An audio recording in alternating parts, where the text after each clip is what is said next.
Good afternoon. I'm Big Rick. That's Lola, Real Big Talk. Here on the Watchdog, 304-214-1600 is our phone number. You can get a hold of us that way. Call us, text us there as well, or contribute through the comments section of our live Facebook feed. Find us on Facebook.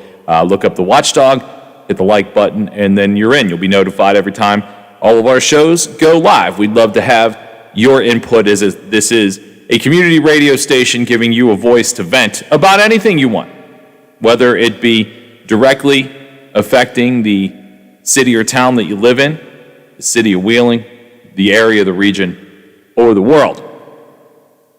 So more comes out about about the shooter and the incidents that took place in Colorado. I mean, obviously it has reignited the battle for more gun control and stricter laws and things like that, and we can get into that stuff if you want. We talked about it quite a bit yesterday, but we can get back into it if you want. But I saw this interesting fact, and again, I kind of liken back to Christmas Day when the guy set the RV up as a bomb and bombed downtown Nashville. Did you see this, Lola? A family member of the shooter, who is says that she is his sister-in-law, actually saw him playing with what she describes as a machine gun type weapon, and she took it off of him 2 days before the shooting. I had heard that she had witnessed it, but I didn't know that she took it away from him. Yeah, she said that she saw him, quote, playing with a gun that looked like a, quote, machine gun, and took it away from him 2 days before the deadly rampage. She identified herself as his sister-in-law and spoke to the authorities after the incident took place. And she said that he had been talking about having a bullet stuck in the gun and was playing with it in the house. And then she was upset because he was playing with a gun in the house, so she took the weapon away from him. One of the things that came up yesterday in the conversation that I thought was really interesting, and it was one of the callers that brought it up, was the age of the shooters in the last couple of mass shooting incidents here in America. And when you read that sentence, to me, it sounds a lot like an adult telling a kid not to play with a gun in the house. I mean, we'll find out more about this guy's mental capacity issues he may have had, things that he said, posted, whatever you want to call it, in the coming weeks and months. But if someone describes you as playing with a gun, you shouldn't own one, let alone multiple. Playing with a gun sounds like horsing around. Owning a gun sounds responsible. Playing with a gun, I think, should send up a red flag to anybody, and that's why I kind of think back to a conversation that we had post-Christmas bombing. What do people know and see that they can't do anything about? One of the points that you brought up when we talked about that, the bombing in Nashville, is the guy's girlfriend went to the police and said, hey, this guy's like making bombs. But then again, what could they do? What could they do? I mean, they can't just kick in his door and go see what he's doing, because that enters a whole new atmosphere of the invasion of your privacy and your rights. But this poor woman now has to live with the fact that she saw this guy playing with what she describes as a machine gun and actually took it off of him. To me seems the responsible thing to do, because I believe he lived in her house. It said that he was on the third floor of their house playing with this gun. I mean, it's heavy as a nation. Certainly, as someone who is a loved one, a family member, a friend of one of these victims, it's gut-wrenching. I can't even imagine. And now you have this woman who's like, I actually did what I could do. I saw him playing with a gun, and I took it away from him. And these details will continue to come out about this, that we just got to shake our heads and go, what is it that you can do? And apparently, this guy went and bought a gun on March 16th. So nobody found he bought a Ruger AR-556 pistol on March 16th, just 6 days before the shooting. I mean, I don't know what the answer is.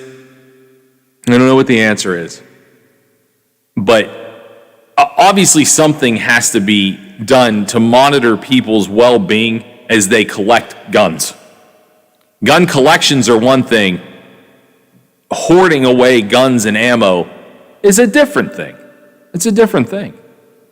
You can't prove it by me. To me, it's, if you have 100 guns and boxes and boxes of ammo, I don't understand that. I don't understand it. And there are plenty of well-balanced people. Like I said, I know plenty of people that are gun collectors.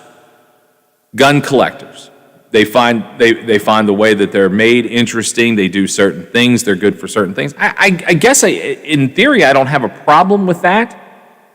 Being a gun collector is, again, you could be a stamp collector.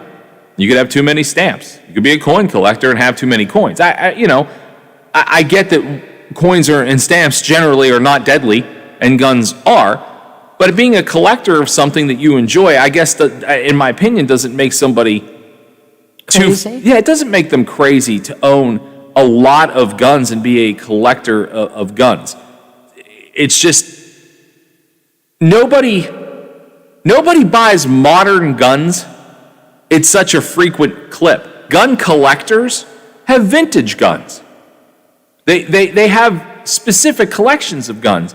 If somebody's just going to to a gun store or to really a department store type place that sells guns, and you see that person every week buying a $350 gun, and I'm not knocking the gun manufacturers, but $350 guns in 2021 are not collector's items, nor will they probably be. The people that hoard guns or own massive gun collections own expensive high-end guns. Nobody's collecting a $300 gun. Well, I think it all comes down to your definition of what, or the perception of why they are doing it. Somebody that's just going out and buying guns because they think the government is going to come and take them away from you, or that there's going to be mass insurrection in the streets and you're going to have to be firing from your attic window. It's different than somebody, like you said, that actually has a collection, keeps them locked up, and has a wide range of different styles and ages and models of guns. What this sister-in-law said, and I thought this was probably, and this to me defines the difference between understanding what a vintage gun collection or a vintage gun could be and what is happening now, is she said the weapon that she took off the guy did not resemble the rifles that she saw in, quote, old Western movies, that it looked like a machine gun. I mean, she realized the difference.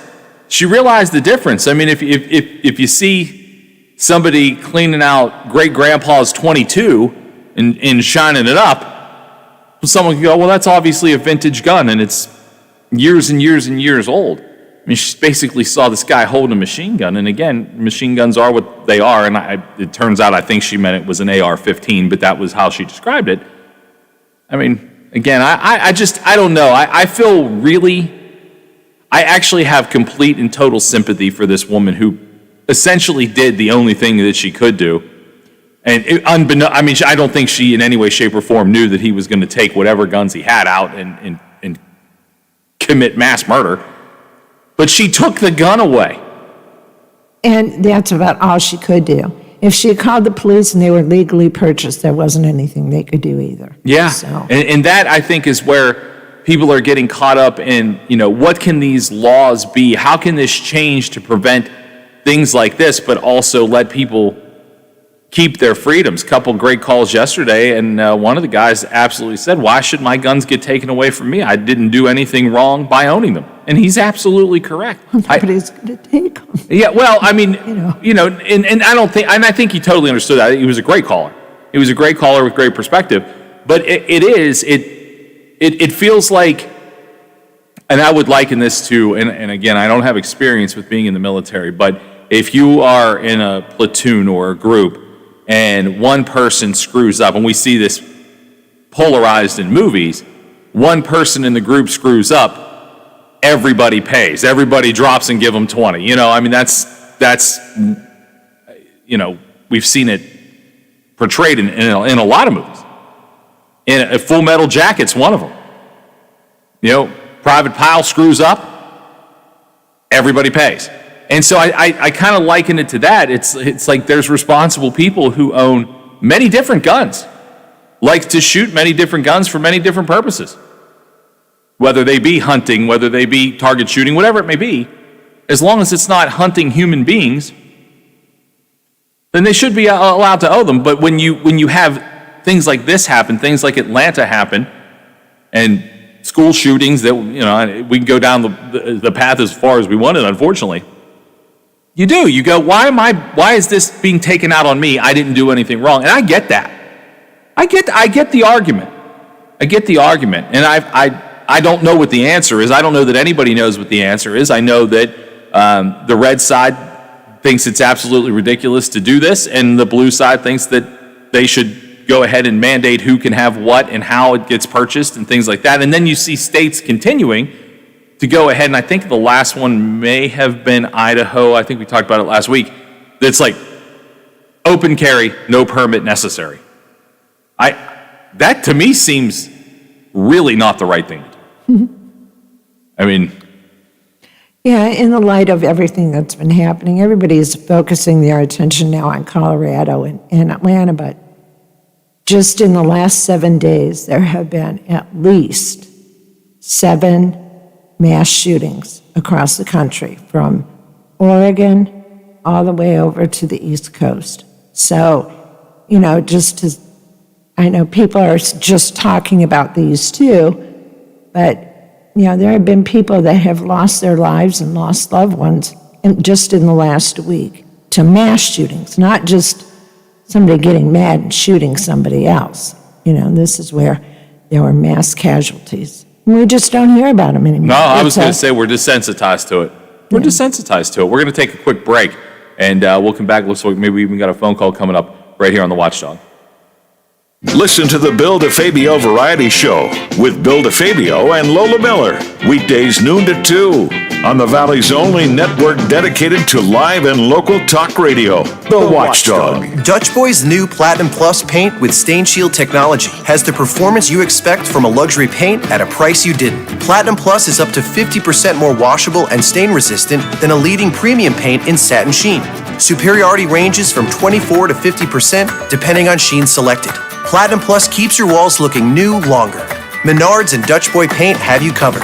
Go ahead, live your life. Get 11% off everything now at Menards. Savings are a mail-in rebate. See store for details. Hello, it's John Kozik, founder and president of TurboTrack Realty, and I buy houses as is, fast for cash. Call me today for an all-cash offer on any of your properties, and we can close within days at 614-362-2000, 362-2000. Do you own a property that's outdated and needs thousands of dollars in repairs? Great, I'll buy it. I'm a private real estate investor who can solve your real estate problems fast for cash. Do you want to sell and just be done with it? Okay, great. I buy vacant properties, boarded up houses, pre-foreclosures, and inherited properties. I also buy apartment buildings, rental portfolios, divorce homes. I even buy my tenant won't pay me the rent houses. I look forward to solving your real estate problems today. Give me a call for an all-cash offer at 614-362-2000, 614-362-2000. I'm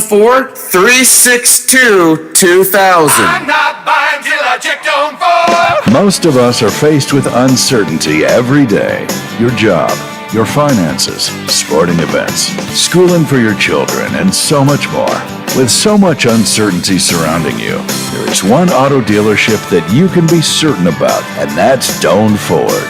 You can be certain that you always get a great deal and the best service afterwards. Being in business for over 50 years has given Doan Ford the reputation of being a strong, reliable dealership. Be certain. Choose Doan Ford. Online at DoanFord.com. I'm not buying till I checked on jump forward. Every weeknight at 6 p.m., join the voice of the Mountaineers, Tony Caridi, on The Watchdog. Tony informs and entertains WVU fans with the latest Mountaineer sports news. If it happens in the world of gold and blue, Tony knows about it and shares it with you. Sportsline, weeknights at 6 on The Watchdog.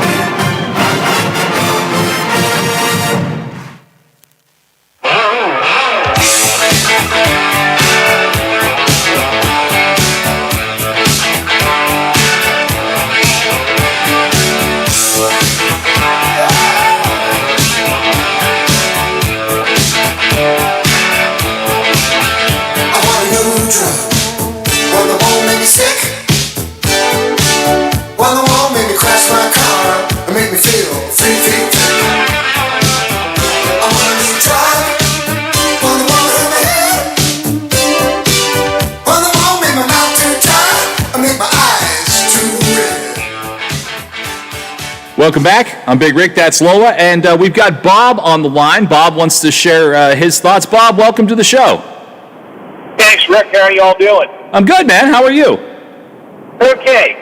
So, I decided, I shouldn't say I decided. I'm not going to rant. I'm not going to ramble. I hope not. But, there are 2 or 3 different levels of this discussion to have. Comes into the whole behavior issue. Yeah, the floor is yours, Bob. You can rant and rave. This is a program with an open line. You can say what you need to say. Just keep it within the boundaries of good taste. Go ahead, buddy. I will say this. I mean, I think the way you conduct this program, that you are truly inviting all sorts of comment and discourse, which I really think is tremendous. I didn't call you to suck that up, but I wanted I appreciate that. Thank you very much. You know that, man. All right, now let's get to the point. I'm not a gun guy. I'm not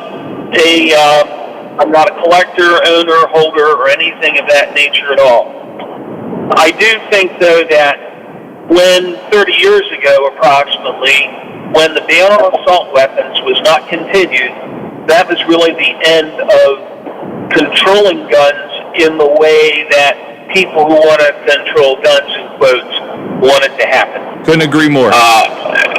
Because the millions that have been made, the millions that have been sold, and the industries that are behind them, you're not going to take those away. At most, if you ban assault weapons in the future, all you're going to do, I mean, you can stop, perhaps, the manufacturer, importation, and purchase of new ones. But you're never going to, and really should not, try anything that involves confiscation of weapons that are out there. That really is unconstitutional and really goes to the whole core of the Second Amendment and the arguments in favor that the government has no right to confiscate things that people legally own. Yeah, to me, you hit the nail on the head with your first statement. 30 years ago, you can't close that box. You opened that box 30 years ago, and now trying to, I mean, just imagine that of just, take it as like the Skittles commercial when the box opens and the Skittles just come flying out continuously. Well, that's been happening. Now you're going to try to go collect all the Skittles. I mean, they don't make that commercial for a reason because it can't be done. So that, to me, that's the same thing. You can't go back over 30 years, try to figure out what everybody bought, sold, moved around, picked up illegally, and then try to stuff it all back into a box. That will never happen. I agree with you. Nailed it. And any person in favor of some form of gun regulation, as soon as they're the least bit perceived to trying to do that, their arguments are completely lost. And of course, when you start making any argument, then you have people like Ted Cruz, who truly is one of my favorite people, starting to immediately rant otherwise. You're not going to be able to even get to a reasonable voice who might be there on, let's call it, the blue side. The idea of background checks and all of those sorts of things, I mean, those things fall under, in my opinion, the reasonable gun regulation, and maybe those might be about the best things that we can accomplish. And then, of course, the arguments will all be made. These 2 last young men who committed these last 2 horrible acts, they wouldn't have been stopped by this. No criminal records, no true diagnose, no true history of mental illness enough to deny them the right to own, the ability to own a weapon, you wouldn't have stopped those things. So it's a culture that we have permitted to create, and that's something that doesn't get changed other than over time. I mean, when you come right down to it, if open carry is the only way to protect against that stuff, I mean, that's a horrible thing. I mean, I think back to my parents, most of your grandparents' generation, the men who fought in World War II. Those gentlemen would never have any thought of walking around town with a gun on their hip, unless they lived in an area where there was some need for that. Out, somewhere in a wild area or something. The culture developed. The culture developed in the last 30 or 40 years. Now, how do you change that culture, or how do you get that culture to change? And all I've asked is a rhetorical question. I don't have an answer. I appreciate it. And one thing you said here, too, you've used the word culture 2 or 3 times in our conversation. And what I want to point out to everybody, and Bob, I've really enjoyed your call. I love when people call and have this direct thought about something. You've obviously thought this out. But the culture that we have created, that is the culture that's not getting brought up enough, that needs to go hand in hand, in my opinion, with a gun control or gun argument of every sort, is we created a culture over long before I was on this planet, and continues, but also kind of is being brought out a little more today, but not nearly enough, of mental health and mental illness. I know plenty of people in my life who could stand to use to talk to somebody. That doesn't mean that they're crazy. That doesn't mean that they're out of whack. That doesn't mean that they're bad people. It means none of those things. But we're taught, and a lot of times by our fathers and grandfathers, at least on the male side of things, I can't speak for being a female, but on the male side of things, we're taught to rub a little dirt on it. You're fine. Move past it. One of my dad's favorite sayings, and I love my father to pieces, and I always will. He was the greatest dad I could ask for. If I hurt my elbow, he'd say it's a long way from your heart. We weren't allowed to talk about, and we weren't encouraged. Our culture did not encourage us when we have thoughts, we have things in our lives that go sideways. We're never encouraged to talk about it. If you get rejected by a female, if you're a male and you are looking to strike up a conversation, or you become infatuated with a female, let's face it, these things happen, and we have a lot of domestic violence that is produced this way. We're taught, go ahead and pursue it, and a lot of times people can't let that go. Rejection tears people up inside, and then you end up seeing a lot of violence due to rejection. We never had anybody hold our hand and say, you know what, I'm sorry that you got hurt by this, but it's not going to work out. Why don't we get you to talk to someone about it that can help you through it? We don't do that in this society. We never do it, and then I think that's what leads to a lot of, as you said, these guys didn't have priors necessarily. They didn't have a lot of indication that they had mental issues. They just did, and all of a sudden the worst thing happened. 10 people are dead. We don't talk about it. Yeah. I'm glad to see you emphasizing that side of things. I mean, the problem, of course, I think people want to have some action taken, have something that gives them a resolution. The problem, but all of these things are so interconnected. We need to take one action at least, and then see about taking the next action and the next action, and maybe that gets us in some way turned around. But getting to the point where we all generally believe in our hearts that this type of use of guns or use of violence is wrong, period. End of discussion if there's a moral stance behind it. No, I agree with you. I appreciate your call today. Thank you for listening. Thank you for the kind words, too. And please call back again on any subject. I'd love to have you. All right, absolutely will. Thank you very much. Enjoyed it, sir. Thanks, Bob. There you go. Yeah, Lola, it's always great when people get passionate about things, and Bob handled his passion in a perfect, organized manner, it makes this show so much better. We love your participation. 304-214-1600. It's an open forum. That's why the station exists, to talk to each other, talk to one another. You don't have to agree. You don't have to disagree. Have your own opinion and voice it right here. We're going to go ahead and take a break. We'll get into some other subjects too. Also, our buddy Paul Klinowski will kind of finish up our three-parter on his adventure that took place in Williamson. He's healthy enough to travel back home after that incredible, awesome presentation that he put on, getting around that wall and getting to nearly 35 hours of constant motion. Looking forward to talking to him in the 4 o'clock hour. This is The Watchdog. The Metro News Update is brought to you by Thomas Auto Centers, Mall Road, St. Clairsville. Get the best deal at Thomas Auto Centers. West Virginia Metro News, I'm Chris Lawrence. Governor Jim Justice says he is concerned about a turn upward in positive case numbers and isolated outbreaks of COVID-19. We have 2 outbreaks in our long-term care facilities. We're down to 1. We have 8 outbreaks in our churches in 6 counties. It's Braxton, Fayette, Webster, Monongalia, Raleigh, and Nicholas counties. We got to do better there, especially in our church community. If we don't watch out, this thing's going to jump up and grab us, and we don't want that to happen. Today's DHHNR numbers reflect 389 new cases in the state, a daily positivity rate of 4.01%, and 212 people in the hospital. First time that's gone above 200 in 3 weeks. Jefferson County remains the only county in red for the highest level of transmission, but 6 other counties would be red using the alternative metric.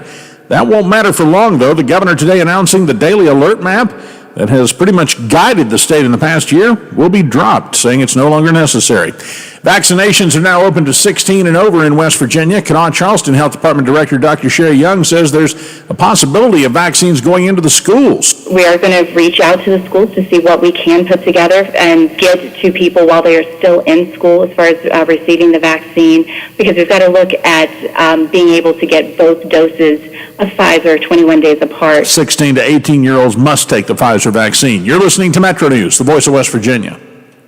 In Clay County, state police have charged a man with a murder from earlier this month. 30-year-old Daniel Craddock charged with the killing of 42-year-old Jason Knight.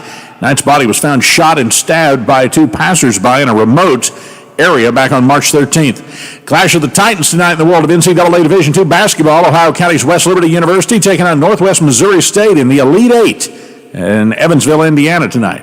Tip-off at 7 o'clock. From the Metro News Anchor Desk, I'm Chris Lawrence. AutomotiveMap.com presents the Sports Flash, powered by The Score on The Watchdog. I'm John Thayer.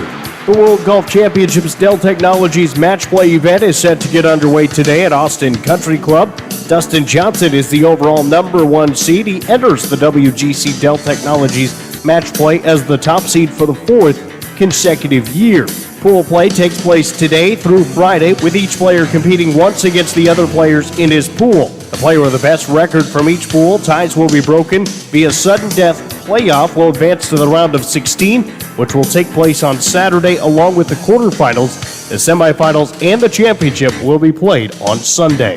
The NASCAR Cup Series is back in action on Sunday in Bristol, Tennessee for the Food City Dirt Race. Download the Score app today. Lightning fast sports alerts. It's why the Score app is one of North America's most popular sports apps.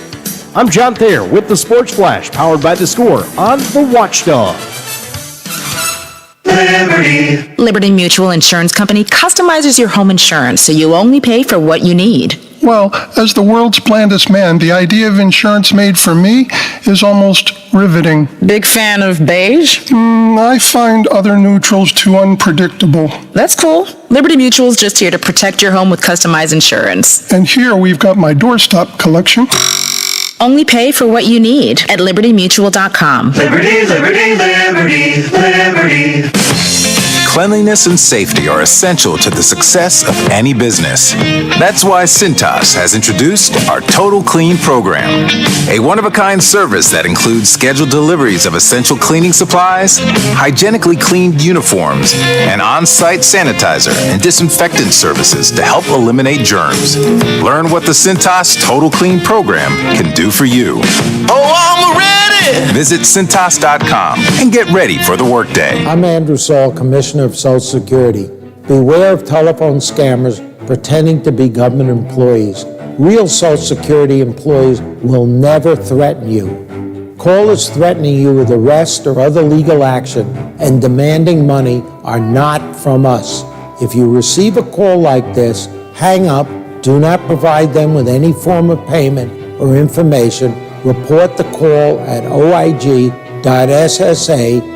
Over the years, you've brought opioids into your home. They helped when you were in pain, and you held on to them just in case. But holding on to opioids puts your family at risk. Learn more at www.fda.gov/drug disposal. Plumbers and Steam Fitters Local 83 want to thank the owners and contractors of the Ohio Valley for using their locally trained workers to help build for the future. Local 83 helps design, fabricate, and build the gas infrastructure for the oil and gas industry here in the Ohio Valley. Plumbers and Steam Fitters Local 83 is 300 members strong and growing. They also do residential, commercial, and industrial work on both sides of the river. For more information, call Plumbers and Steam Fitters Local 83 at 304-233-4444. For all of your IT needs, visit OmniPerforms.com.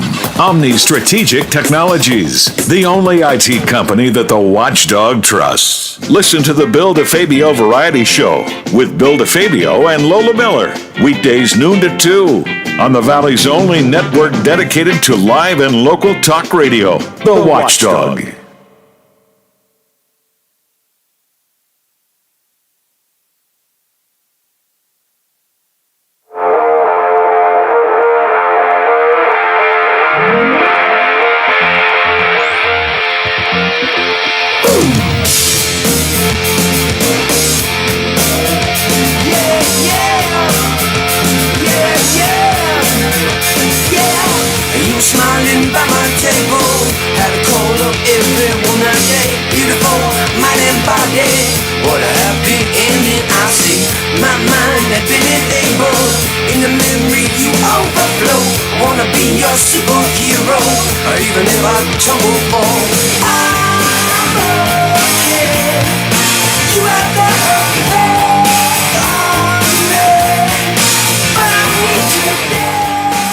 Welcome back to the Watchdog, 304-214-1600. Good start to the show so far.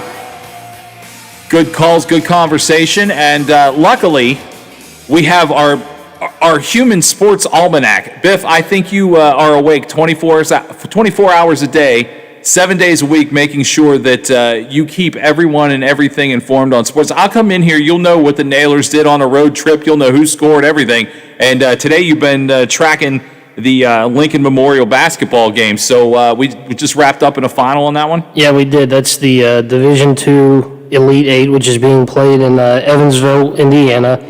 And the first game of the Elite Eight was Lincoln Memorial and the Colorado School of Mines. That's like coal mines is how it's spelled, not mines. And Lincoln Memorial just wrapped up. They beat the Colorado School of Mines 90-76 was that final. So in that first half, they were down by 12, weren't they? Didn't you tell me they were down by 12 when we were talking about it at halftime? Yeah, I think so. And Lincoln Memorial. If you're wondering if that name sounds familiar, it was about 5 years ago. They played West Liberty in the semifinals and beat West Liberty, and then they lost in the championship game to a team from South Dakota. I think Augustana, something like that. So I knew that name when I saw the bracket. I knew Lincoln Memorial sounded familiar for a reason, and that's why. So, yeah, they advance, and they'll meet the winner of the 1-8 matchup, which I think that next game's at 3:45. That's Damon and West Texas A&M. West Texas A&M is the 1 seed in the Elite Eight this year, and the team that West Liberty plays tonight, Northwest Missouri State, they are the 2 seed, and they are the defending NCAA Division II champions. So that game is at 7 tonight, West Liberty and Northwest Missouri State.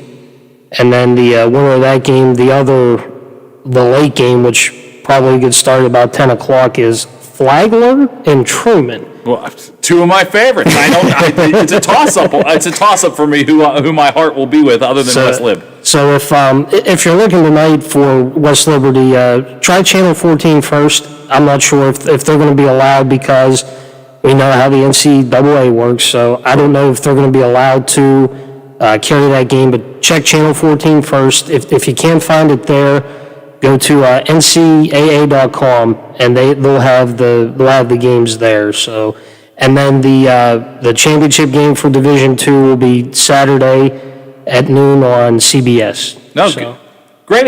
Again, there's just stuff, Biff, that you know that you dig into that most people absolutely wouldn't know, and so we appreciate that. Of course, everybody around here pushing for West Lib, and we want to thank them again for offering us a chance to be a part of the big contest to give somebody a flat screen TV. They are the proud sponsor of our Watchdog Madness promotion. 16 people still left in that promotion, and you can find your information up on our website and our Facebook page if you are one of the people that advance into the Sweet 16.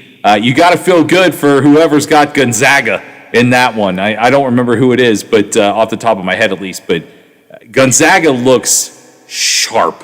They do. And so does Michigan. And I'm not just saying that to appease Lola because she's a Michigan girl. I'm just saying, watching Michigan win basketball games, for whatever reason, it's not that I'm a Michigan fan, and I know all of our Ohio friends right now are freaking out that I'm talking about Michigan, but watching Michigan play tough basketball is a throwback to my youth, and I got to tell you, I enjoy watching it. And Michigan pretty much now carrying the banner for the Big Ten. I mean, other than Michigan so far, it's just been a complete flop for the Big Ten. That's a good question, Biff. Let's just talk about this philosophically. Lola, I'd like to hear your thoughts too, as I know you're so in tune to so many of these sports, certainly Big Ten on your end. Do you think that Ohio State fans would pull for Michigan based on the idea they want to see a Big Ten winner? Do you think that Mountaineer fans are pulling for Baylor based on the idea that they'd like to see someone win from the conference? Do you think that will go first? Because I mean, if it was on the other side, would you be pulling for Ohio State to win just because they represent your conference? It's a tough question. That's why I asked. I would hope that people would, but no, most of the Ohio State fans that I know, that I'm close to, no way. Yeah. Absolutely no way. I figured they'd want to see anybody but Michigan. Yeah. ABM. Yeah, anybody but Michigan. What about you, Biff? Do you think that Mountaineer fans, I mean, you're a Notre Dame guy, and so for basketball it's a little easier, but certainly for football it wouldn't be, since they refuse to join a conference because they're better than everybody else. But do you find, do you think that Mountaineer fans secretly or out loud pull for Baylor just on the idea of getting someone from the conference to win that thing? And of course, Mountaineers Baylor this year they were pretty good games. Yeah, they were. I think most of them would probably be against Baylor. I think it'd be 80-20. I think maybe 20% would make it would want a team from their conference to win. But I think the majority of them are going to root against Baylor. Yeah, you know what? For me, it's a double-edged sword. I can understand the anger and the hate towards the idea of Baylor winning. It's a lot easier if your team isn't in this fight to go, well, I hope Creighton wins, because you don't know anybody who's a Creighton fan. I mean, Houston. It's probably a little easier for someone to root for Houston than it is to say Syracuse. Of course, Syracuse used to be part of the Big East and all that kind of stuff. So you have to really find. But I think the easy one for everybody to root for here is Oral Roberts. Why not? Why not? I know it's difficult for Ohio State fans, obviously, to go, I want Oral Roberts to win. But to me, it would ease my pain a little bit and go, you know what? It was clearly destiny for Oral Roberts to do something that no one imagined they could do. For me, if I was an Ohio State fan, and again, I'm not a hater of Ohio State, it's not my team, but it's not the team I hate, I would have to say that I would like to see the team that upset us win it all. Because to me, it would be more palatable to take that first round loss. See, I'm on the Loyola Chicago bandwagon because of Sister Jean. I mean, we can't get enough of Sister Jean. I mean, and granted they ruined my bracket, but still, I mean, I'm gonna jump on that bandwagon. I like the Cinderella stories and the little college university stories, and you know, we see it here in the Valley. I mean, look at some of the little towns and communities, like a Shady Side.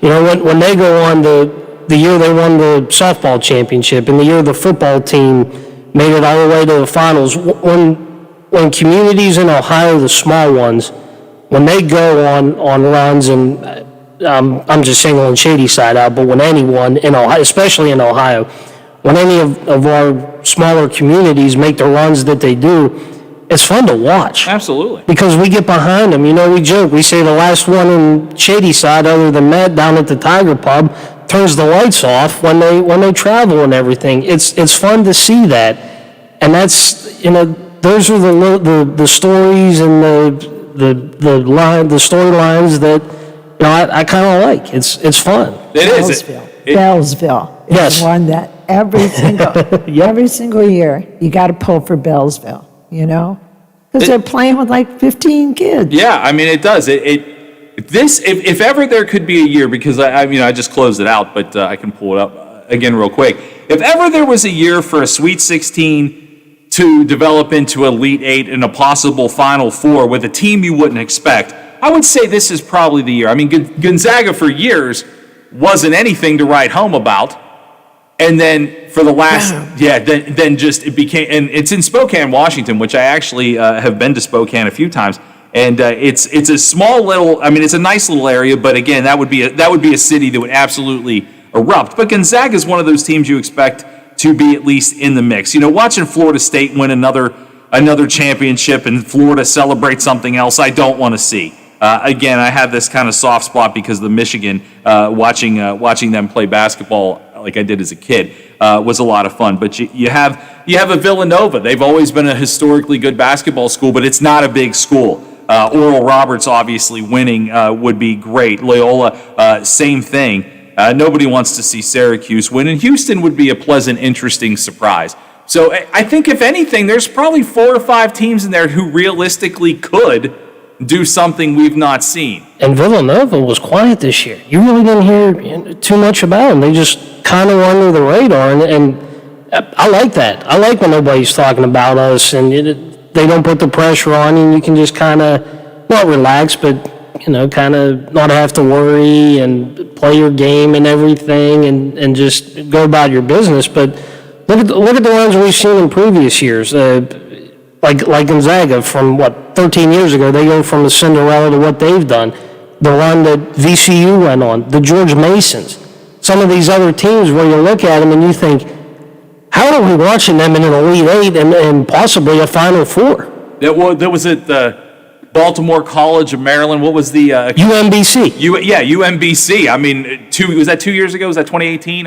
Last year doesn't count because it didn't happen, but I guess it was 2018 because, it was 2018, and you was like, who is this? And all of a sudden they beat Virginia, who, of course, is not in it again. I mean, Virginia's the program that came really far really fast but didn't do anything. Well, they did one thing with it, but didn't do nearly as much as maybe they could have with the program that they had built. But yeah, I agree. I love these little stories. Lowell, you want to take this quick break, and we'll come back and finish the hour? So we'll do that. Thanks a lot, Biff. We appreciate it. And best of luck to West Liberty. We're pulling for you here at the Watchdog. Go Toppers.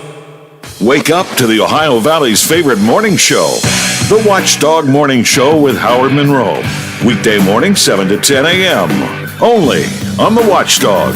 Quaker Steak and Lube at the Highlands is the perfect place to relax after a long day.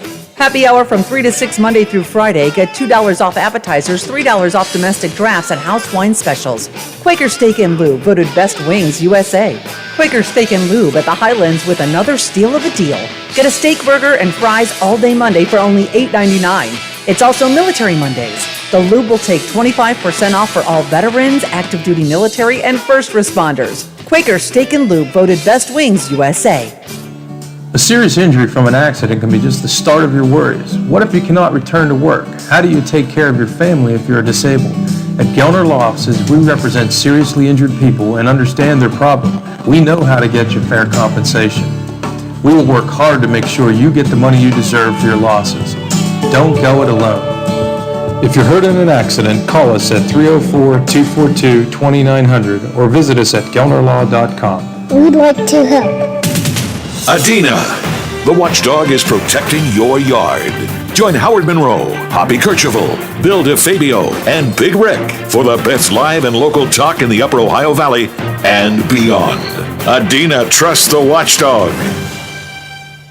Hello, it's John Kozik, founder and president of TurboTrack Realty, and I buy houses as is, fast for cash. Call me today for an all-cash offer on any of your properties, and we can close within days at 614-362-2000, 362-2000. Do you own a property that's outdated and needs thousands of dollars in repairs? Great, I'll buy it. I'm a private real estate investor who can solve your real estate problems fast for cash. Do you want to sell and just be done with it? Okay, great. I buy vacant properties, boarded up houses, pre-foreclosures, and inherited properties. I also buy apartment buildings, rental portfolios, divorce homes. I even buy my tenant won't pay me the rent houses. I look forward to solving your real estate problems today. Give me a call for an all-cash offer at 614-362-2000, 614-362-2000.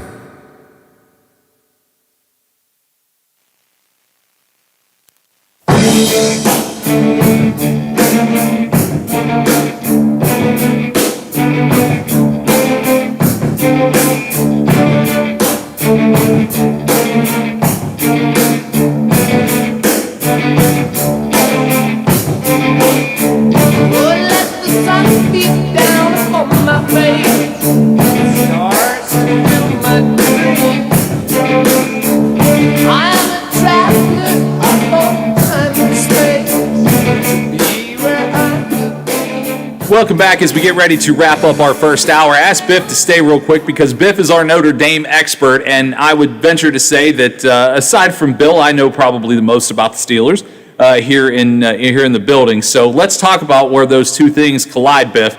As a Steeler fan, I'm very high on the idea that Chase Claypool could be a monster wide receiver for the Pittsburgh Steelers for the next decade. As a fan, I'm concerned as hell because last night it was reported, although it says the fight actually happened March 13th, so the details are just coming out now. But Pittsburgh wide receiver star, rookie, sensation last season, Chase Claypool, was involved in a late-night bar fight. He's only 22 years old. They call him Mapletron. And he is not off to a good first offseason as a professional football player. As the video and details are coming out, it looks like he is probably going to receive a suspension from the NFL. He didn't do this kind of stuff in college, did he? No, I don't think you heard any in college. But a heck of a wide receiver. Just throw the ball up and he'll make a play on it. And I was kind of hoping the Steelers wouldn't draft him when they did because I think Chicago had the next pick, and I really think had they not have drafted him, I think Chicago was going to take Claypool. But when he went to Pittsburgh, I said, man, they got themselves a wide receiver because, I mean, this kid can play, but you hate to see this. I mean, it's just, behave, be good. I mean, you're 22. I don't know. I don't understand the athletes and why they feel they need to.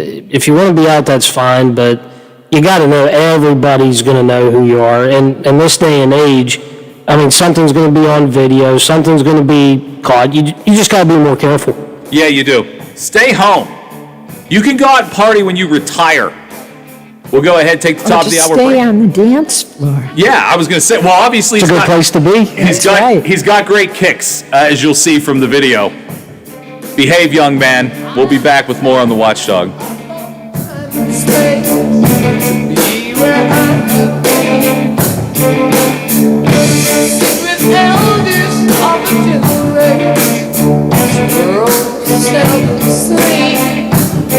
The watchdog is FM 98.1, AM 1600 WKKX Wheeling, FM 97.7, AM 1370 WVLY Moundsville. The ABC News is brought to you by Thomas Auto Centers, Mall Road, St. Clairsville. Get the best deal at Thomas Auto Center. From ABC News, I'm Michelle Franzen. At the White House, President Biden addressing the surge of migrants at the southern border and says his administration is rebuilding policies and taking over an increase that began under the previous administration. The president says Vice President Kamala Harris will head efforts to stem it. I've asked her, the VP, today, because she's the most qualified person to do it, to lead our efforts stemming the migration to our southern border. Vice President Harris says she'll work with Central American countries and Mexico to help deal with the influx. While we are clear that people should not come to the border now, we also understand that we will enforce the law, and that we also, because we can chew them and walk at the same time, must address the root causes. Later today, the President and the First Lady will mark Equal Pay Day, the date that women have to work this year to earn the equivalent of what white, non-Hispanic men earned in 2020. At the White House earlier, Heather Boucher, a member of the Council of Economic Advisors, says millions of women have left the workforce because they needed to take care of their children during this past year. There are now 4.2 million fewer women working than there were in February of 2020, in large part because of the pandemic. Vaccinations are ramping up. Meantime, at a briefing today, senior advisor of the COVID response, Andy Slavitt, says in just 2 months, the Biden administration has made great strides to get vaccines to states. In the 62 days since taking office, we've more than tripled vaccine output from 8.6 million doses to 27 million doses per week. The CDC also says some 70% of Americans aged 65 and over have gotten at least one vaccine dose. In Colorado, federal and local police continue to collect evidence at the supermarket where the mass shooting occurred Monday in Boulder. Police say they don't have a motive yet for the shooting. The city mourning the loss of 10 people, including a police officer and shoppers and workers. You're listening to ABC News. The IRS doesn't mess around. If they want your money, they'll take it. They can take your paycheck and bank accounts too, even threaten your home or business. Don't take on the IRS alone. If you owe back taxes, the smartest thing you can do is call Optima Tax Relief. The experts at Optima specialize in a powerful IRS tax assistance program called the Fresh Start Initiative. And their clients that qualify are saving thousands, even tens of thousands. One call starts the process to stop the demand letters, stop aggressive collection actions, and stop the IRS from targeting you. But don't delay. It's important to act now while you still have options. Optima is A+ rated with the Better Business Bureau. Optima has already resolved over $1 billion of tax debt for their clients. Get your life back. For tax help you need, for tax help you can trust, call Optima now for your free consultation. Call 800-343-6460. 800-343-6460. 800-343-6460. Optima Tax Relief. Some restrictions apply. For complete details, please visit OptimaTaxRelief.com. Germany reversing course on a planned holiday lockdown. German Chancellor Angela Merkel saying the previously agreed Easter pause was a mistake. The move was meant to stop the third wave of the pandemic and turn things around, but Merkel says it cannot be implemented well enough. The lockdown was set to start April 1st and end on April 5th. Merkel now reversing course and saying she regrets creating additional uncertainty. Inez de la Guatera, ABC News, Paris. The American Red Cross launching its annual Giving Day, and like most other activities, it's taking place virtually. 2020 found Americans dealing with a record 30 named tropical storms, approximately 1,000 tornadoes, and 339,000 house fires, all of it against the backdrop of a pandemic. The run of disasters this year has been extreme, and all of that has put a huge financial burden on families. And on the American Red Cross, whose Senior Vice President Trevor Riggin says this is Giving Day. You can go to redcross.org/Giving Day and make a financial donation that will help us shelter and feed and provide health and mental health support. On Giving Day last year, 57,000 people logged on and made a contribution. Jim Ryan, ABC News. The first dog is out of the doghouse and back at the White House. President Biden's 3-year-old rescue dog, Major, back with the first family for the first time since he was involved in a biting incident a few weeks ago. Major was sent back to Delaware for some extra training. This is ABC News.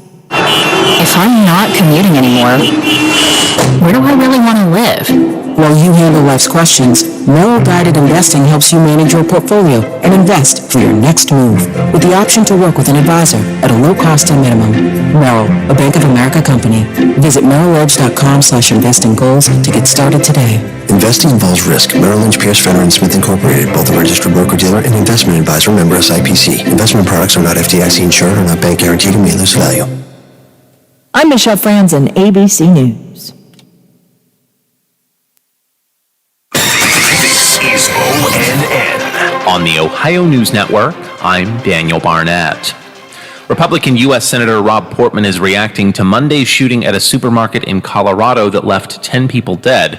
ONN's Dave James reports. Portman says while not much is known yet about what happened, more needs to be done to keep guns out of the hands of criminals, adding that he wants a more effective background check system. House has passed a bill that I think is too broad.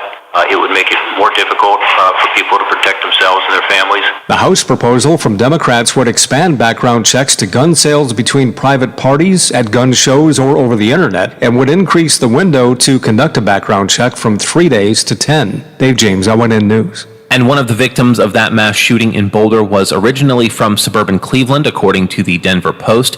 Tracy Townsend with affiliate station WBNS-TV in Columbus has the details. The paper says 62-year-old Lynn Murray was raised in Mentor before attending Ohio University.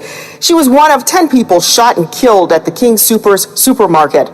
Murray was a retired photo editor whose resume included publications like Glamour, Marie Claire, and Cosmopolitan. In an interview with the Post, her daughter Olivia McKenzie called her the biggest light in everybody's life. Tracy Townsend, ONN News. For a look at state news anytime, visit ONNradio.com. I'm Daniel Barnett on the Ohio News Network.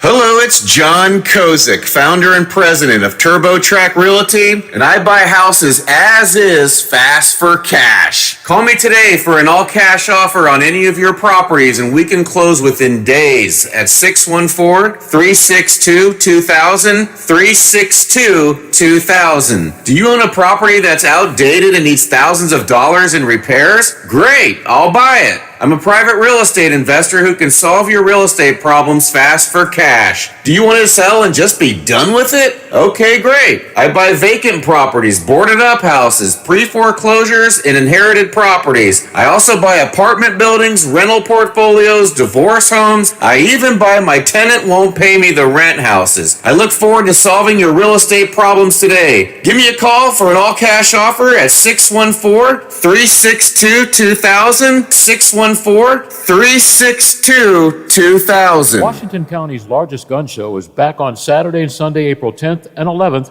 from 9 a.m. to 4 p.m. at the Washington County Fairgrounds. Admission is just $7, and kids under 12 get in free with an adult. Everyone is welcome. They offer free appraisals and have great prices on all types of firearms, modern, military, and antique. They have over 450 tables with cash buyers on site for your used guns. Visit arhsportshop.com or call 724-948-3571 for more information. That's 724-948-3571 for more information. That's Washington County Gun Show, presented by ARH Sports Shop, April 10th and 11th. Thank you for riding with the Watchdog. Live and local. Just the way you like it. Hello, everyone. From the Watchdog, I'm the Storm Tracker, Darnell Foster, with a look at your local weather forecast for your Wednesday.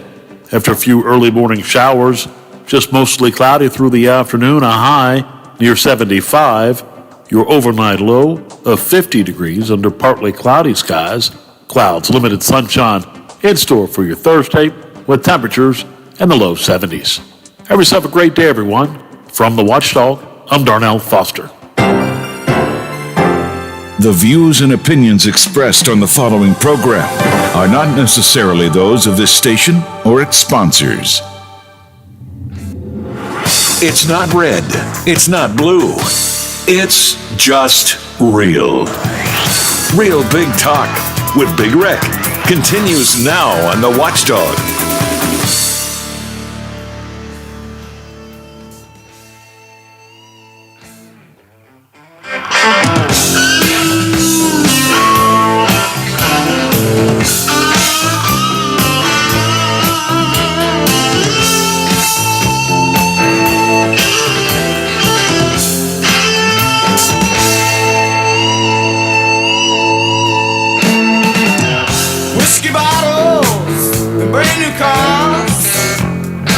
fear in my way.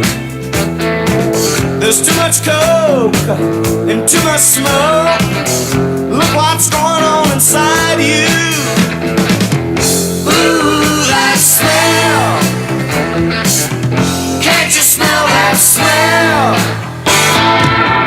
Ooh, that smell. The smell of death's around you. Welcome back to the Watchdog. It's 3:10. I'm Rick, that's Lola. This is our show, Real Big Talk.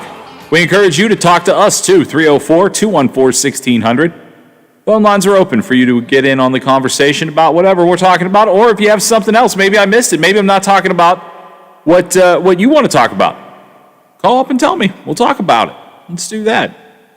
We're also available to you online at thewatchdognetwork.com. You can watch the live stream there or just stream it regularly, either frequency. So making it as easy as possible to take the Watchdog with you everywhere you go.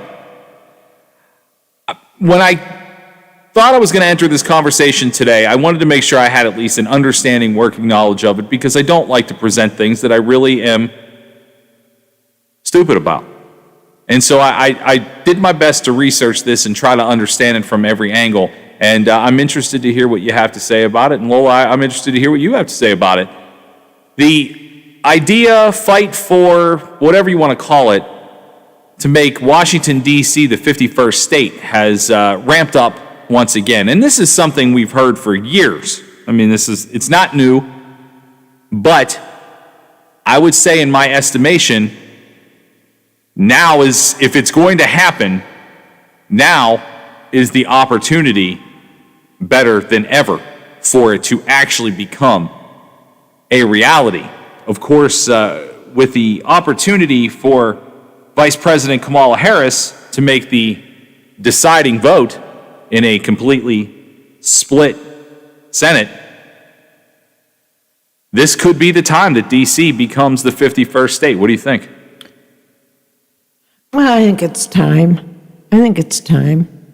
You know, they need equal representation. And I truthfully, I don't know if I don't think they do. Or there would be 51 or 52 senators. So, Well, I'm glad you brought that up, because I want to point this out. One of the statistics I saw on this, and this is, look, let's just call it what it is. The idea of it becoming the 51st state would give an opportunity for it to have senators. Mm-hmm. And why people are opposed to that is the idea that it is it's a large population. In fact, there's 120,000 more people in Washington, D.C. than there are in the state of Montana. I'll make sure I get my facts right here. In the state of Montana. Montana, of course, has 2 senators. Mm-hmm. There's 120,000 more people living in a much smaller area that have no senators. So why is it that they don't? Because they're not a state. Well, yeah, I would say it's probably time for those people to be represented. I'll go on the record here as saying I can't stand Washington, D.C. Not only do I get frustrated in the traffic, it's too much, it's too overwhelming, it's not a place I'd ever want to live. However, that does not negate the people that do live there, that do want to live there, that do have to live there. They should have an opportunity for that. Now, the opposition to it being a state is that it's already, and I don't disagree with this, and I'm not pushing my belief one way or the other. I'm simply promoting facts to make a conversation of it. There's already so much influence in Washington, D.C., that the idea of more political power in the Washington, D.C. area, I can understand why people fear that. But it's not necessarily, to me, about the political power as it is a representation of the people who live there. And some of the arguments that I'm seeing that Washington, D.C. doesn't have this, I mean, I saw a list. And again, the accuracy of what is written is the best that I can do as far as finding facts and repeating them. But what constitutes a state, the list of things that are required, one of them was mines, which I thought was weird. It's a slew of things that I swear that Washington, D.C. as a area or region has most of. One of them, somebody described a car dealership. You have to have a car dealership. Well, there's plenty. It's the weirdest thing. I think I always thought as a kid growing up that I didn't understand why Washington, D.C. wasn't a state, but then again, I wasn't a kid that uberly followed politics to even wonder why the question was raised. But now that it's being raised and I'm an adult and I talk about this stuff every day, it doesn't make any sense to me that it's not. You know, the main reason why they don't want it? Well, sure, because of the majority of the population there are blue. Yeah, it's a blue area. Yeah. It's a blue. They find themselves to be, the Republicans right now find themselves to go, you know what, if this passes, there's probably going to be 2 more Democratic senators. And I've always, since you brought up D.C., Puerto Rico. Yeah. Puerto Rico and Guam are territories. They do have some representation in Washington, but they're not senators or House of Representatives. It's not like that. They're called delegates, I think. But they're considered American citizens. But perhaps both places have decided, you know what? No mas. I don't want any part of this stuff. Just let us be ourselves. But I've always wondered about, particularly Puerto Rico. Well, one of my dear friends is from Puerto Rico, and we've had not specifically about this, but we've talked about because when I lived in Florida, he was my radio producer, and I love the guy. I love him, and we would have a lot of philosophical conversations because there were a lot of things we didn't agree with, but we could talk about them because our friendship was way more important than how we philosophically felt about gun control or anything else. So, I mean, it's good. It's healthy. Everybody should give that a whirl. Talk to your friends that you disagree with and still be friends when you're done talking. It's pretty amazing. Could change your life. But yeah, I think that's part of the conversations that we used to have were exactly like you said. I was like, does it bother you? I mean, he lived, he's a permanent Floridian now. But I said, does it bother you that you don't have that kind of representation for where you're from? And he was like, America's a mess. We're better off. I mean, essentially is, paraphrasing what I can actually say on the radio. We're better off. And I thought that was kind of interesting to be someone who is an American citizen, and he wasn't bashing the United States of America. What he was saying is, in Puerto Rico, what we have is what we work with. And depending on the United States to do more for us as a territory is not something that we even have delusions of. Was this before the hurricane or after? He's been through hurricanes living there, but this was just last year. So we had this conversation last year. So this was post layup or free throw paper towel incident. Yeah. It was post that because I apologized I to don't him. remember the name of the hurricane, but everybody knows about that. Yeah, and so I apologized to him as his friend that Puerto Ricans should not have been treated that way.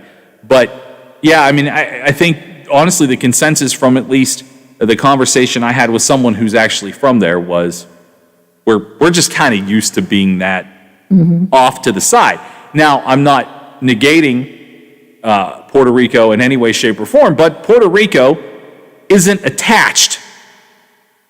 And now, granted, Alaska and Hawaii are not either, but Puerto Rico isn't attached. Washington, D.C. is in the most critical part of America. You think? It's so densely populated and really situated in between a lot of people. It's not a forgotten area like, honestly, Puerto Rico often gets. A lot of people don't know that Puerto Rico is part of America. I know. They don't know. Yeah. But certainly everyone is aware that Washington, D.C. is located right here smack dab in the middle of the region. It's connected to such states as the one you're currently in. West Virginia, Pennsylvania, Virginia, Maryland. It's in the heart of a lot of places and a lot of things. And the idea that it's not the 51st state, I understand the opposition's point to a certain degree, but I also don't understand the idea of not allowing, not wanting, or if you are a citizen of Washington, D.C., not speaking up and saying, hey, why? I live here. I pay taxes here. First of all, you pay taxes through the nose if you live there. I mean, you hate your life if you live there, and I would never want that. Like, if I wanted to do, like, if I had 3 wishes and I could send the person I dislike the least to go live in the place I dislike the least, poof, you live in Washington, D.C. That's where I'd send you. So that, I mean, I'm not advocating for it as a place to live. All I'm saying is a lot of people do live there. And their rights and opportunities to have representation within the government, I think, are perfectly understandable. There is a fear there of honestly so much political power that's already there. I get that. I get the fear. And from the Republican side, I certainly get it because they're pretty darn sure that 2 senators that would be representing there are probably going to be blue. That's a problem for them. I get it, but still, there are humans that live there that have that right. This is going to be an interesting way to see if it shakes down and if Vice President Kamala Harris is the deciding factor in making that happen if it goes that far. Oh, baby, hold on, because we are just absolutely going to see politicians lose. I mean, not that I feel like they're all well-minded at the moment, but wait till you see that slugfest if it gets to that point. If that vote happens, I mean, we're going to have things to talk about for days. We're going to go ahead and take a break. We'll come back and just want to remind you that coming up at 4 o'clock, I know a lot of people have been and very nice, sent a lot of nice messages and called even too when Paul Klinowski was here. Guy's kind of a hero of ours here at the show. What he did a couple of weeks ago to raise money for childhood cancer really was a remarkable feat, and we're going to talk about that in full detail. We'll probably get the nitty gritty, probably hear things that are going to be difficult to hear about what his body went through, but I'm excited to have this conversation with Paul, and that is going to come up in the 4 o'clock hour today, right here on The Watchdog. This guy knows so much about sports. They based the Sports Almanac from Back to the Future off of his dream journal. He's Bill DeFabio, weekdays noon to 2 on the Valley's only network dedicated to live and local talk radio, The Watchdog. A serious injury from an accident can be just the start of your worries. What if you cannot return to work? How do you take care of your family if you're disabled? At Gelner Law Offices, we represent seriously injured people and understand their problem. We know how to get you fair compensation. We will work hard to make sure you get the money you deserve for your losses. Don't go it alone. If you're hurt in an accident, call us at 304-242-2900 or visit us at gelnerlaw.com. We'd like to help. There are times when you shouldn't ignore what your body is telling you, and you need to seek medical care. At Wheeling Hospital, we want you to know that we are taking every precaution to make your visit as safe as possible. We're screening visitors, using the latest infection control technologies, offering telehealth for physician visits, and more. This is true throughout our campus, in our ER trauma center, our physician offices, surgical center, and on our patient floors. The pandemic isn't over, but be assured that at Wheeling Hospital, we are here when you need us. Now, during the Jim Robinson Ford Lincoln Toyota Pre-Owned Super Sale, select from over 80 vehicles in stock starting under $5,000. Most are local trades, many with one owner. Hurry to Jim Robinson at the Highlands, home of lifetime powertrain protection. Now, during the Jim Robinson Ford Lincoln Toyota Pre-Owned Super Sale, select from over 80 vehicles in stock starting under $5,000. Most are local trades, many with one owner. Hurry to Wheeling Coin and Hobby on 10th Street in Wheeling, next to the Bridge Tavern in downtown Wheeling, wants to buy any and all unwanted gold and silver jewelry. They are paying top dollar for 10, 14, 18, and 22 karat gold plus 925 sterling silver. They also want to buy collectible coins and paper money from before 1933. Wheeling Coin and Hobby is open daily from 9 a.m. to 5 p.m., Monday through Saturday. Coin and Hobby, 304-232 888-848-8430 and add them on Facebook. Catch Biff Leonard on the Watchdog Morning Show with Howard Monroe. Weekday morning 7 to 10 a.m. Only on the Watchdog. Live and local talk radio. Just the way you like it.